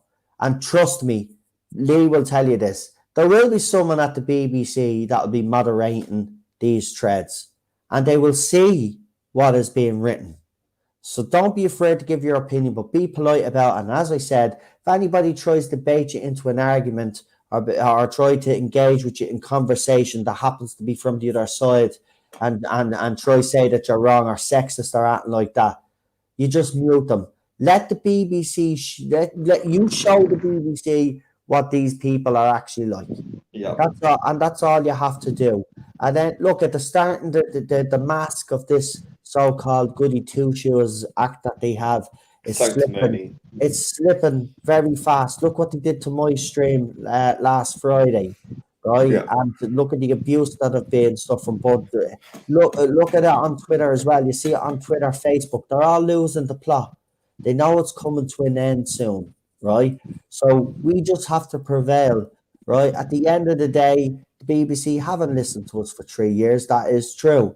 But we can certainly send a message, and I don't intend on going down quietly. I never have. I've always said that I'd fight until the end, until this era was over, and I will. I'll continue to do that. But I do feel we're coming to near the end. But this is our biggest chance ever. And don't forget, even if they do get their timeless children thing trending, right? And they go, oh, X amount of 1,000 people, what's it trending? It's like, yeah, 1,000 or so, or 2,000 or 5,000 or so people tweeting about it over and over and over, like from one account, does not equate to 7 million people. I'm sorry, it just doesn't. Yeah. Exactly. But look, we can do this. I have great belief in this side of the fandom that when we ask you to do something, you do kind of step it up. But we need more people to step it up now. We need, and I have been talking to other YouTubers now. Some, as you know yourself, won't mention names, but there's some out there. You really need to be texting them last year about this to kind of get an answer from them now, because it takes so long for them to get back to you. I'm just honest about it. That's the way some of them are, but that can't be helped. So, we'll keep plugging away. We'll keep asking. I know if we ask certain YouTubers out there, they won't even hesitate, and they'll definitely say yes.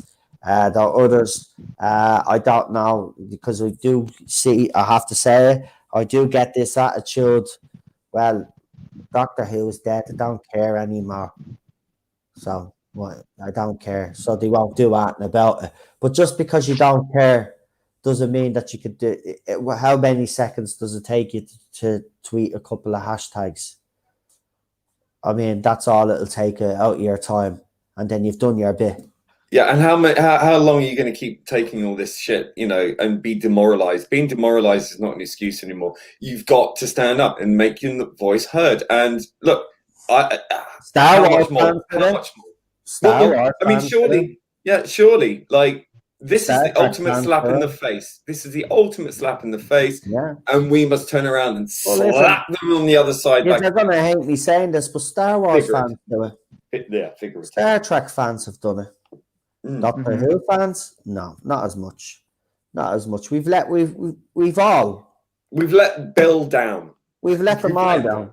We've let them down because we should have fought harder. We gave up too easy, but we got demoralised very quickly, I have to say. And the attacks in the Doctor Who fandom are more vicious, in my opinion, than the other two franchises. It's the worst that I've mentioned. fandom I've ever come across in my life. So I can understand that to a certain. Only recently, but you know what? Sometimes you have to brush yourself down and stand up, no matter how hard it is. Stand up and take that one final stand. And this is what this will be. It'll be one final take, because once Series 13 comes, I believe it is the end, no matter what anybody else is saying out there. I don't see Jodie Whittaker staying beyond Series 13. Chris Chibnall, I did say in news that I did months back, there was a possibility that he could hang on. I don't know, to be honest with you. I'd hate to say that, I'd hate to say or think that he would stay. Why would you? To be in fairness, if he does, then he's not going away with this timeless children nonsense. But if you were to ask me, I said this already, I'll make it clear. If I had a choice between the two and I was only given one, I'd get rid of Chris Chibnall. He's more important, in my opinion. You get rid of Chibnall because he's the head in a Hydra you need to get rid of. Yeah, you get rid of him and then you have a chance. You get rid of him, you're good. But we just look. I mean, we've taken hit after hit after hit after hit. You've seen what's happened to me today. How vindictive, how jealous, venal, and slanderous, libel. I mean, you can go and slander and libel someone on Twitter to a prominent magazine out there. People can send dozens of emails to this prominent magazine, and then the magazine then will all of a sudden take the side of the people that are making these false allegations, and then basically use me information, but not as Lee said, the more clicks they get, they're getting paid. They're trading off of it. So they're getting paid, but I'm not getting paid because they refuse to actually leave the link up to me video because of these people. So in essence, not only... And the former children's CBBC or whatever, CITV, I don't know which one it is, croaking up and making even more harmful allegations, deleted that tweet, but I was quite happy to remind him of what he said and quite happy to tell him exactly what I thought of him and how absolutely abhorrent his behaviour was. And he had the BBC tagged in. I hope they bloody see it too. Yeah, well, look, I've seen firsthand what it's like, so I can understand why some people have not been willing to get involved. But this is the one chance. This is the one time that I'm asking that we all come together for a common cause. It's one time only. You won't be asked, because after this, why bother doing any we all more? hang together or we all hang separate. That's it. Yeah, because as I said, Series 13 is more than likely their last. It has to be. I'd hate to say that Chris Chibnall's going to stay. If he does, it's suicide for the BBC. Yeah, well, it is. But now I'm done. I'm not done fighting. I'll still do me reviews and I'll still have me complaints, but I won't be organising any more campaigns or stuff like that, because there'll be Pointless. there'll be no point. But this is the last one. This is the last stand, as I say. Yeah, as the X-Men said, last stand. This is the last stand. It's on the anniversary. No better way to stick it to the BBC and the bloody idiots that they pander to if we get these hashtags trending, right? And that's what I want. And I want us to send a clear message to the BBC that we're still around and we're still going to basically be here until the show is treated with the respect. We're not going away, but I just won't be, as I said, I'll just wait until the series comes around. I won't even give a crap, to be quite honest with you. I mean, Chris Chibnall needs to go, in my opinion. So if he doesn't go, well then, Jesus, God help us all. Well, yeah, listen, we could go on about this all night, but I have to finish up now, lad. I really do. But as the Three Musketeers said, all for one and one for all. That's it. That's it. Mm-hmm. So, right, listen, we're off. I hope some people out there have been inspired and they will join us in our little quest. As I said, we have the bigger fan numbers, but we just don't use our voices as much as the small vocal minority, and that's what they are.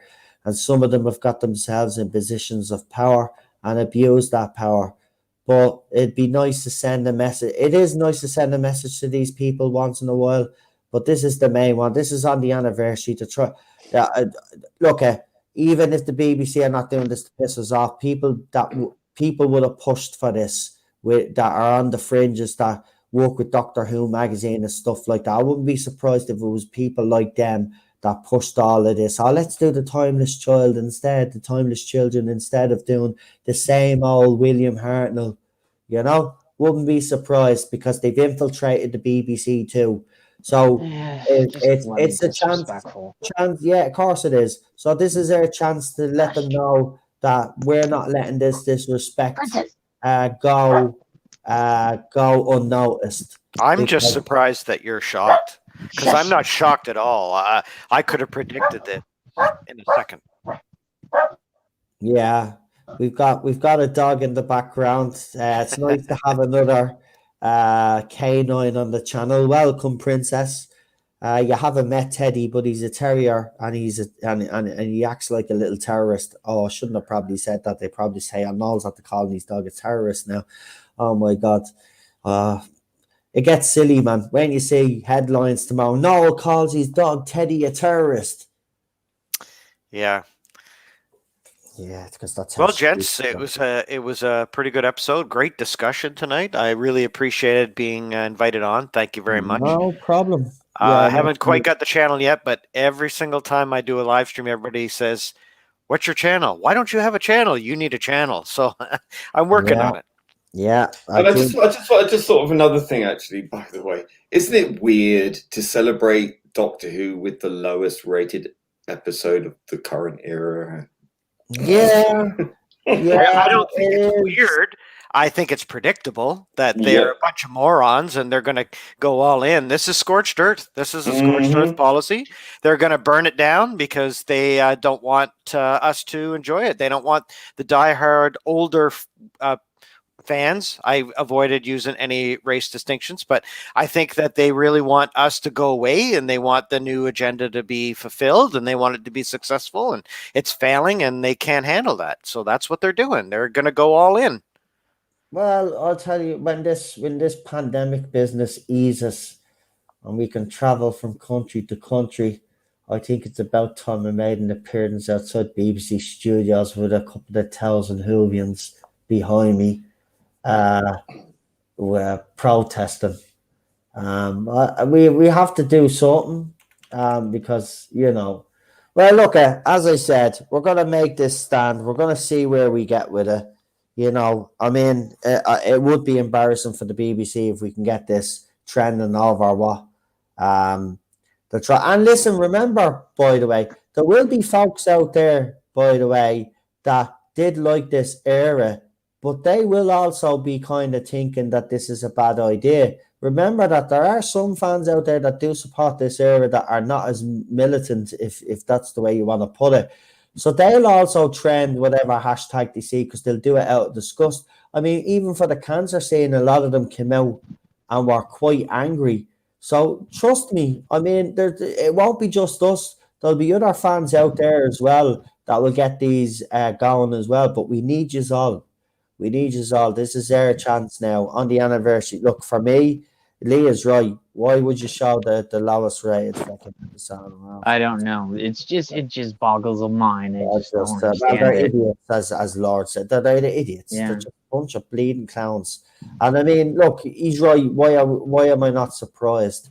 But I mean, I don't know. Maybe because I'm always the optimist, and I think that BBC will come to their senses. But then they go and do something like this.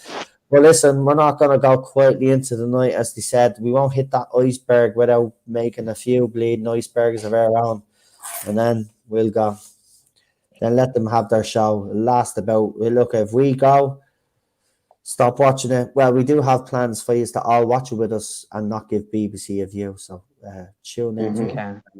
soon for that. We'll let you know. So if you want to watch the Christmas special and not feel guilty, or whenever they're gonna fucking show it, you won't have to worry about rating. Come to the Tarda Zone. We'll give you more details soon. Right, I'm gonna leave now. So say goodbye, everybody. Oh, before we didn't give the rating, so I'm gonna give this episode. Let me see. I just like the Baby Yoda stuff and the frog part. The lizard people were all right. That was a good. So I'm gonna give this a 4 out of 10. Wow. Yeah. Lee. I'll give it a 6. Okay, that's generous. Jed. I would say maybe a 4 or 5. Okay, that's still too generous. Lord. I'm going I to. gave a 4. You gave a 4. I'm going to give it a 7 for the fans of the Clone Wars, Rebels, those of us who enjoyed Bo-Katan and that part. I'm going to give it a 4.5 for direction because I think there was a lot of weakness in the story and a weakness in the direction. So I would say, let's see, I'll give it a 6. No problem. Still very generous, but I just have to say, by the way, I'm just looking through the official Doctor Who Twitter feed on that post, and it's really mixed responses. People saying, "Nah, you're good. No thanks." A lot of obviously Jodie fans and J bots going, "Oh, I'm so excited! I gotta watch it so often." You know, oh god. But yeah, it's really mixed. So that's a good sign. There's a lot of people saying that they're going to watch either Day of the Doctor or An Unearthly Child anyway. So that's a really, really well, that's what a lot of fans do. That's what a lot of Doctor Who fans do. Also, I've noticed a lot of the Doctor Who YouTubers won't do this watch along that the BBC are planning. They'll do their own little watch alongs as well. Yeah, exactly. Of course, the fella that slandered me would probably be splashed all over his channel doing the Timeless Children one. You know, sucking milk from cows' teats while bleeding, foaming from the mouth in excitement at the Timeless Children. Yeah, what a chicken shit. Man won't even come onto my channel and face me. It annoys me. I hate blokes like that. I really do. I just hate little sniveling little snakes like that. By the way, just remember, if you aren't blocked by the lunatic yet, go in and have a look at those slanderous tweets and report them. As I said earlier in the earlier video, don't say anything to him at all. I don't want you to say anything to him. I just want you to report the tweets if you wouldn't mind. Because as soon as he realizes that these are friends of mine, he blocks you straight away because he's a chicken. So don't give him the opportunity to block you. You know, that's what weak and insecure people do, and that's what he is. He's weak and insecure, and unfortunately, there's a little bit of jealousy there. The guy has made zero impact on this community. I have made a lot of impact and this is not me being big-headed. I know what kind of impact I've had on this community. Yes, some out there will say it's not all positive. I would have to strongly disagree with that. I think most of it's been positive, and I think, a lot of it has been the lot of negativity towards this channel has been created by a small vocal minority on Twitter and Facebook. It's as simple as that. I've had a positive impact on this fandom. I think everybody has seen that. And, I think that's what rubs these people up the wrong way, that, some of these media outlets are actually taking me seriously. And they don't like that, because you know what that does? That legitimizes my channel. And they don't want my channel to ever be legitimized. Actually, I go as far as to say that most of the Whovians in this fandom that run YouTube channels would like to see me stay on the bottom of the list of YouTubers that they do Doctor Who, because they're fearful. Because I always listen. You look at their channels, you look at my channel, right? This is not me being big-headed. I try new stuff on this channel all the time. I try to be unique, which I think I am. I think the TARDIS Zone Talks is probably one of the most unique shows out there, actually. And I don't think they want to see me to be successful. This is why they attack me all the time, because it's jealousy. They know that this channel's on the rise and they don't like it. And you know what? They have to get over it, because if I end up being bigger, I end up being bigger. If I end up staying the same, I end up staying the same, but I'll still make the same splash. That's the thing. It doesn't matter how big or small I am. I'll still be here. I'll still be doing what I do. And I'm not going to have Mr. TARDIS reviews and a bunch of other little twats out there slander me to bits and try to deplatform me and everything that I've worked for, because they don't like the fact that, as I said, the channel's getting noticed. It's pure jealousy, and that's what it is. They've put their flagpole in a certain spot, and they've nailed it there, and they're stuck there. You see, they decided to be drones and to be sheep, but they're in so far now they can't come out. So people like me, they come after, because it gives their lives meaning, and that's why Mr. TARDIS Reviews goes after me, is because without going after me, his life has no meaning. He's just a bored and fat fuck that lives at home that looks like a grizzly bear now. Don't know if you've seen the recent photos of him. Looks like he hasn't had a wash or a haircut in about 7 years, the way he's looking. He looks like a grizzly bear, right? So he looks like Grizzly Adams, basically. So, yeah, whatever. The grizzly bear, Grizzly Adams, grizzly fucking wipe the crap that's coming out your mouth, mate. Because here's the thing. Here's the difference, right? Here's the difference. If I was given the opportunity to say these things that I'm saying right now, you big fat chicken, I would say them to you, you big yellow belly cunt. See, that's the difference between me and you. I'd say it to your face. Unfortunately, you run away like a roadrunner. No, sorry, that's insulting to the roadrunner. You actually run away like a big fat chicken. No, that's actually insulting to the chicken, because chickens are tasty. But you know what I mean? You're a big yellow belly. Have you ever heard of Slim Fast, mate? So listen, keep going the way you're going on. Oh, by the way, I just hurt your feelings there. I haven't slandered you in any way. That's the difference between me and you. I will take the piss out of you. I will slag you off, but I don't slander you. Never slander. You cross the line when you slander, but you showed your true colours when you got your little minions on yourself and you sent your little emails. Oh, dear Diva Magazine, Noel is a homophobe. He's transphobic, and he's horrible to women. Please, because we're a sensitive bunch, could you take down his article? Because I'm so jealous. I've worked hard plugging the LGBTQ whatever rights. I've done my bit, but yeah, you highlight his work. I'm so jealous. That's better acting than Jody. Exactly, and that's exactly what he has actually done. See, that's what he is. That's what he is, and that's what he'll always be. I would actually go one step further and say to his subscribers, you should actually go and look at what he writes up on Twitter. Because I know a lot of you that follow him on YouTube probably don't see what he writes up on Twitter.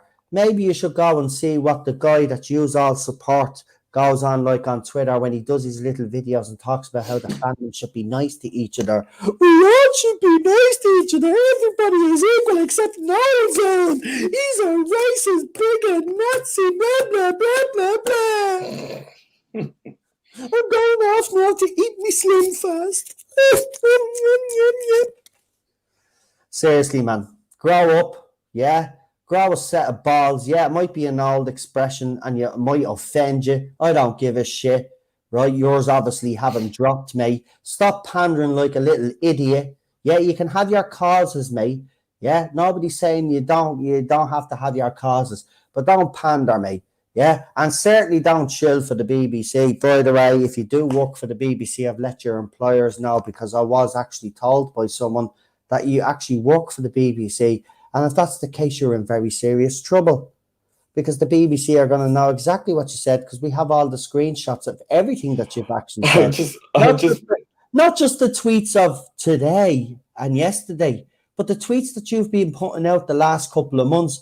I've actually got screenshots for every single one of them because I have someone that sends me your screenshots every day. Every day you mention me, I get those screenshots. I have them all. I'm absolutely fantastic. I'm sounding like Donald Trump. Why? I don't know why, but there you go. You are fucked, mate. You are fucked if you work for the BBC because your employers are going to know what you exactly are like on Twitter. Well, they probably are aware, but I'm going to make such a kick and stink about it that I'm going to make sure that they do something about it because if they don't, I'm coming for you. You better lawyer up, mate. Actually, you already better lawyer up because you're already in trouble anyway. Diva Magazine, you better lawyer up as well. And if he does work for BBC, and if anybody from the BBC is listening, because I know you do be, because you always do something to me channel, you want to lawyer up too. I just have to say, I'm just reading further and further down these Twitter on the Doctor Who Twitter feed for this post promoting this bloody watch along, and it is absolutely hammering. The people are hammering it. It's like as you go further, you know how it is. They always put the more negative comments towards the bottom somehow magically. Listen, this is going to bomb abysmally because the majority now I'm looking at the ratio. The more further I go down, the more negative it gets. So it's just like loads and loads of people say I'd rather poke my own eyes out. If you're on Twitter, you have a Twitter account, you should retweet as many of those tweets as possible. Just retweet them so they're in the public eye. Retweet all the negative tweets. I'll do it tomorrow. I'm not doing it now. No, I'm not asking just you to do it. I'm asking people that are. No, I probably would. That's a problem. I guess don't. Because you're only allowed to tweet a certain amount of times before they tell you that you've tweeted too much. Right, I've been informed by the wife that she's actually trying to sleep in the room, and I am being actually a little bit loud. So I'm going to have to say goodnight to you all, everybody in the chat. Thank you for joining us tonight. All my moderators that stuck around. I see Chris stuck around as well. Thanks very much, Chris. I really appreciate that. PD Rich and all my other moderators and everybody that stuck with us in the chat. I don't think there's many of you left now, but there you go. We'll catch up. Chris and PD Rich, you're awesome. Yeah. Awesome guys. Yeah, they are. So we will catch you all tomorrow. I'm on Rabbi's channel tomorrow, by the way. We have the quiz. So I'll be there for that. Don't worry, I won't be running off like I did tonight. But I think a lot of you could understand that the situation on Twitter and with all this situation had actually, it escalated. So I had to say something. I wasn't going to let that slide. But that guy really is an idiot. He should educate himself on law because he obviously doesn't know it when it comes to internet. Law. He's broken a lot of laws over the last couple of days. And you know what, though? Do you know what annoys me, though? I've actually tagged Twitter safety, right? Twitter support, as you do, right? I've also tagged the Metropolitan Police, actually, because he is an English citizen, and it is slander. I have, Lee has, and other people have. We've all tagged Diva Magazine, and Diva still haven't had the decency to respond back to me, even though they're using my information and they're making money off my information. The thing is, though, I'm not, because they've decided to remove the links from the videos. So therefore, they're basically earning crap off my work. And I don't give them permission to do so. I also told them that if they weren't willing to reinstate the links, they were to remove the article from their actual whole thing, because I don't give them permission to actually share it. They cannot. And look, I know that won't mean anything, but I had to say something, because at the end of the day, you know, this little upstart, whoever he thinks he is, Mr. Tardar's reviews, I don't know who he and his followers think they are, that just because they don't like a piece of news that's out there, they can go and harass and bully these magazines or whatever. I'm not saying they did that, but they definitely harassed them with a lot of fucking messages, because they must have got a lot of messages over the 7 hours for them to make the changes that they made. And that is fundamentally wrong. So they're censoring people. And by the way, I want to make it clear to people that follow me, if you want to know what my position is on trans rights, here's my position. If you're a grown-ass adult and you want to change gender, you go ahead. Okay? There you go. That's where I stand on it. That's where I've always stood on it. The problem that I've had is with the activists and the way they tried to say that this is the best move for certain kids. And that's where I've always had the problem. So that's where I stand on the issue. I'm not transphobic. I just don't understand the whole part with the kids. And like everybody else, we're being educated and we're listening to both sides. And then I'll make a self-determination myself. That's what we've always done. That's what we've always done in society. And that's what I'll always do. You don't win arguments by browbeating people. Exactly. You have to be honest and you have to be open to criticism. Every idea on the planet must be open to criticism and held to account. Things change when kids get involved and putting them on life-changing drugs and leading them towards life-changing surgery, potentially, not always, but potentially. Yeah. And there's a lot of things that simply have been rushed through in the public consciousness very fast. People haven't had time to catch up and get aware of all the facts. And people are not helping by just throwing accusations of transphobia all around, because listen, you're not going to win many fans that way. Let's put it that way. Anyone who's been living through like what I went through and what other people before me went through in the gay marches, in the pride marches, all the rest of that, before this became much bigger than it is on that side of this so-called community, inverted commas, you've got to bear in mind that those struggles weren't overnight, okay? And I feel a lot of people have piggybacked on a lot of those struggles, and now they just want to push things through without any debate. And I think that that's wrong. I think it's counterproductive to that community and to the society in the wider sphere, because by being confrontational, by being antagonistic, you're not getting much sympathy. And if you want sympathy, you've got to be able to communicate your ideas in a civil way. You don't browbeat, you don't set fire to things, you don't beat people up, and you certainly don't threaten people or dox them and all this other nonsense that goes on. It's not going to help you. Actually, Chris just wrote something up in the chat. Noel, if they're using parts of a video in their own, then play them at their own rules and copyright claim them.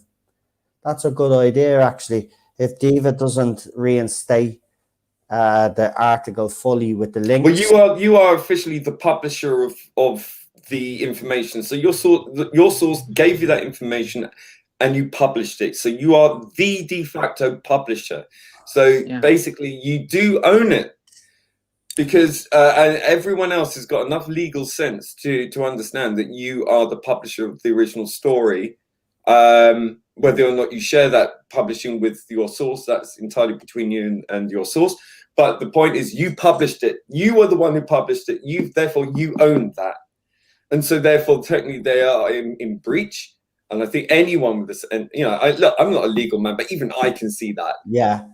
Well, listen, I'll look into it. It's certainly something. Listen, I kind of want all this saga to be over, but I'm pretty sure if they've started with Diva, they're obviously they've obviously went to the other publishers. Now obviously the other publishers that they're going to though are considered to be kind of on our side of the argument. So they're going to have a really hard time trying to convince those journalists to take down me source information. What annoys me though is the way, listen, if Diva magazine ever did have a problem, all they'd have to do is come to me. If that was this is the I part really doubt their integrity. I mean, if you look at their Twitter feed, it's literally the same several articles repeated over and reposted over and over and over again for weeks. That they are followed by a lot of people, so that may be the case. So what I'm trying to say is, if they did have if they had any doubts, all I would have liked this magazine, Diva magazine, to do was come. Hello, now listen, we've heard some disturbing reports about things that you've said before. A certain group. No, but then what they could have done was I said, right, but listen, could you clarify a few things for us? And then, of course, I would have. Yeah, but you're talking about normal people, like who think like, you know, adult human beings with like a brain in their head. We're not talking about these people. We're talking about activists, right? Basically, that's what they are. They're parading as a lifestyle magazine. They're not. They're just another bunch of facile activists who have leapt upon this thing, and monetizing people's grievances, basically. Yeah. I will just say, look, these people do not play fair. We've seen from that side, all they do is lie, cheat, steal, project, all the rest of it. You know, they gaslight, they ignore, they're aloof, they're snobs. And they look down on people that they don't relate to because they're incapable of human contact with other people other than their own group. The most disturbing thing about this whole situation, though, is that several people, I know of several people that have reported these tweets. I've also alerted Twitter, as I said, the Metropolitan Police. I've also made other people aware so they can obviously report the tweets. I've let yous all aware. The problem that the thing that baffles me is his account is still active. Now, if that was me, right, I just want to point out. Now, we all know what Lee got banned for, right? But I'll tell you what I got banned off Twitter for, right? I got a week suspension a while back because I was calling people morons. I got it. Now, they deem that hate speech. This guy is literally gone around, no, not literally. He is going around and slandering me and making unfounded accusations without showing a shred of evidence, but yet he's never been suspended or hit with a suspension. Right? So tell me how that works, because I don't know, who do I have to scream to for me to get justice around here? Because listen, even when I do go to a solicitor, yeah, they could put a cease and desist, that's fine.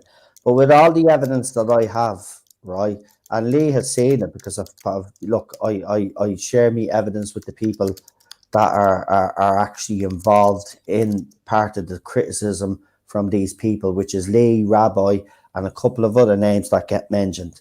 And I've shared all of this. I've even shared evidence on me YouTube videos where I've covered their names, but I've showed you the type of stuff. Now, I haven't showed you everything, but I've showed you the most I can share on YouTube with getting away with it, because YouTube are very strict, especially even with other people's tweets. Even when you cover the name, if they say something really offensive in that tweet, then YouTube could deem that offensive. So you have to be careful. That's why I'm glad these new little things that you have now, because I could do that in the videos and they can't have them taken down. So they try as they might. I'm not breaking any YouTube rules when I put the filters on. It's fantastic. But the thing about it is that's the most disturbing thing is this guy can just go around with impunity and just slate everybody, slander everybody. And he's not just literally, he is slandering me. Like, it was slander this morning. And I don't know how he's getting away with it. But if that was me, if I was to say that was me sending him that tweet or writing that tweet about him, I wouldn't be talking to you tonight on Twitter, would I? I'd probably have my YouTube channel taken down as well because they're that crazy, you know? But this man can go and do what he wants because he's perceived to be on the right side of the argument. And this is the way Twitter runs as well. Twitter actually enable these people too. But listen, if you haven't reported these tweets, I'd like you to continue to report them anyway, because I want to see if Twitter finally do something, because he has made slanderous claims, by the way, and he shouldn't get away with that. That's ruining the reputation of me, my channel, and the people that, you know, that come and flock here to my channel. It's not nice to have the channel that you're coming to has that sort of reputation, because then people start to think, well, you probably think the same way as these people are saying that I think, and then they all say, well, Noel Zone's community is toxic, sure, they think the same way as him, whereas we've already proven that most, you know, we all have different opinions and we all have independent thoughts. Unfortunately, as Leah said, these are hive minds, so they don't know any different. They don't know that we guys, we might have arguments and disagreements about something, about a particular subject, but at the end of the day, we brush it off, we move on, we're still friends, you know? Like adults. That's it. And I'm going to leave now before the wife absolutely murders me. So here we go. I'm going to say goodnight. Thank you, everybody in the chat, me moderators, everybody on the panel. Thank you for joining me tonight. I will talk to you all tomorrow. Bye-bye. Night.